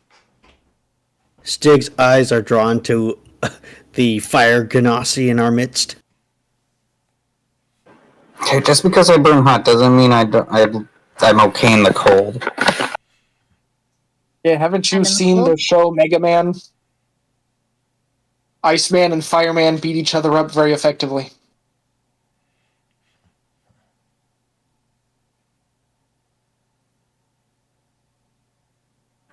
So the stairs to the left were to the up frozen, and then Yes, this door is something else. you can actually see cold coming up from the stairs.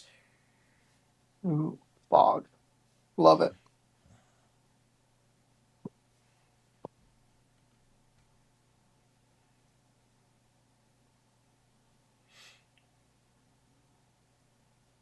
How about this door we're coming to? It seems to be a normal door that you guys have been encountering.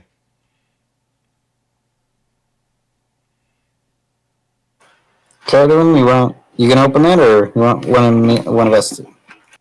I'll open it. Oh my god, it's an empty box! So in this room, you see what seems to be an obvious pressure plate in the center of this room.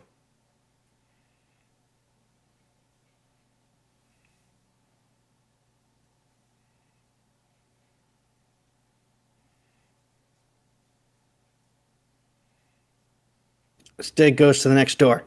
It is locked.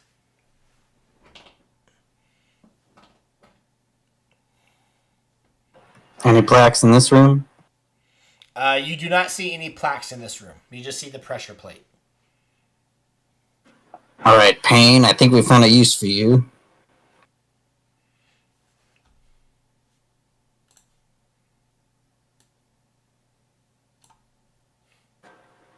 Everybody in the room?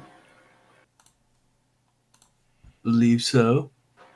Okay. I want to put Payne on there and see if it's heavy enough to activate the plate. It goes down a little bit, and the door shifts upwards a tiny bit.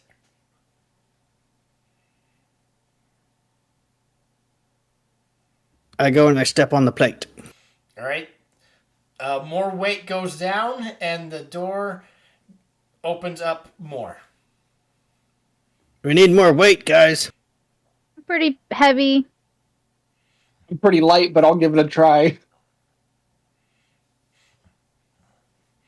The door opens up more and more.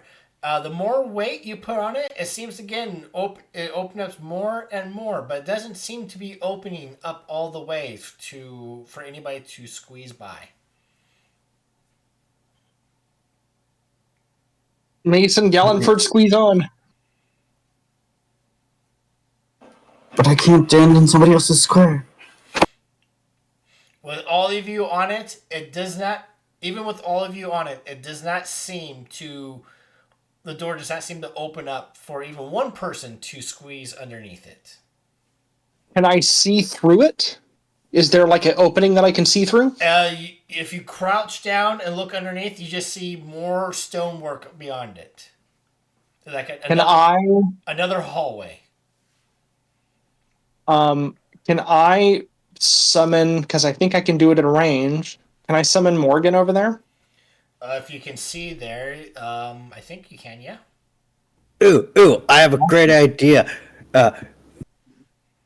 Sonia, summon your three-horned demon. You're right. It's been a more than 10 days. I can bring him back. Could you add, because I think Morgan has dark vision now. He has 30 feet, right? Yes, 30 feet of dark vision. Okay, Morgan, find a way to open the door. Morgan, can you give me a perception check? Hell yeah. But as you guys, more weight gets off, the door again goes back down. Morgan's looking around, and he doesn't see anything on this side that can open the door. Okay. Morgan is going to attempt to see it. Oh my god. Triceratops came out of nowhere. I love that. Go Pokeball. What was my pink Triceratops name again? Your pink and purple I don't remember, but yeah, it's pink scales with purple. Yeah, it's pink and it's a very girly Triceratops. Nothing wrong with that, but I would like to put Pain back in our backpack because I am dedicated to melting that thing down. I'm just gonna go like that. So, do you summon your Triceratops? She did. It's there. He's on the pedestal now. As he appears, Stig just goes, yes! As all this weight of this massive dinosaur steps on this pressure plate, it still does not seem to be enough to open the door all the way for anybody to squeeze through.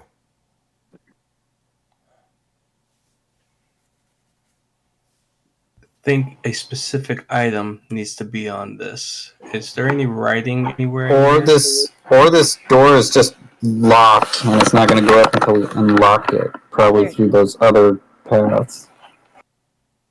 Can Morgan try to open this door, by the way? Morgan's a medium creature, so he can open the door. Morgan is a three-legged crow. And yep. What Morgan sees in that room, he sees 4 statues of larger, again, in the corner, and each statue is holding a different colored bowl. Oh, okay. Different colored bowls in that room. Let's see what's down this way. Oh, this just ends at a dead end. It's just a dead end. Okay. Morgan will report back what they saw. Does anybody else have the ability to teleport? Yes. Only a certain number of times. Oh, I do have one other option, but it's going to use a really big spell, and I don't know if it's going to work. Before you get any ideas, if we all go through there and there's nowhere on this side, the door's going to close. So I have 2 options. I can cast telekinesis and try to lift the door, or I can cast scatter and teleport all of us to the other side, Triceratops included. I think we need to try one of those worthy doors. I do not want to get stuck on the other side of that stone thing, because if it closes, we can't see to the other side to teleport anymore.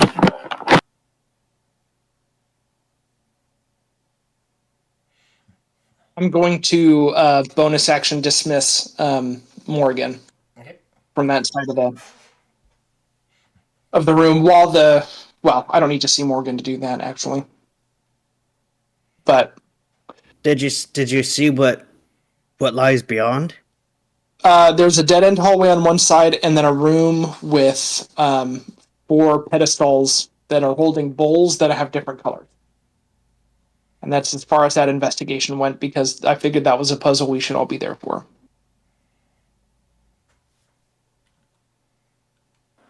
So I can summon Morgan again to go back there. It's just a bonus action to do, and then as long as the Triceratops is here and I can see on the other side, I can send Morgan over there. it does not seem... Again, I do not think we are meant to be going through this door yet. It's possible. I will brave the snow if we want. It would put me at ease to figure out what these worthy rooms are. I Well, can we got brave it as Blizzard well. I and do still have this dragon scale armor that protects from the cold. Ooh, yeah, we can send Galliford down there.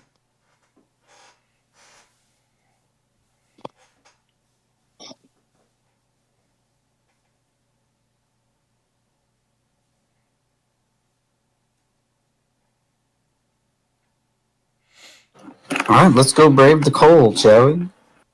So you guys are gonna come back. We're gonna how long come does back to Ulf? this. How long can we keep Ulf? Hours. So he's here for basically the most of our journey. I want him to be, or he can go back to his Pokeball.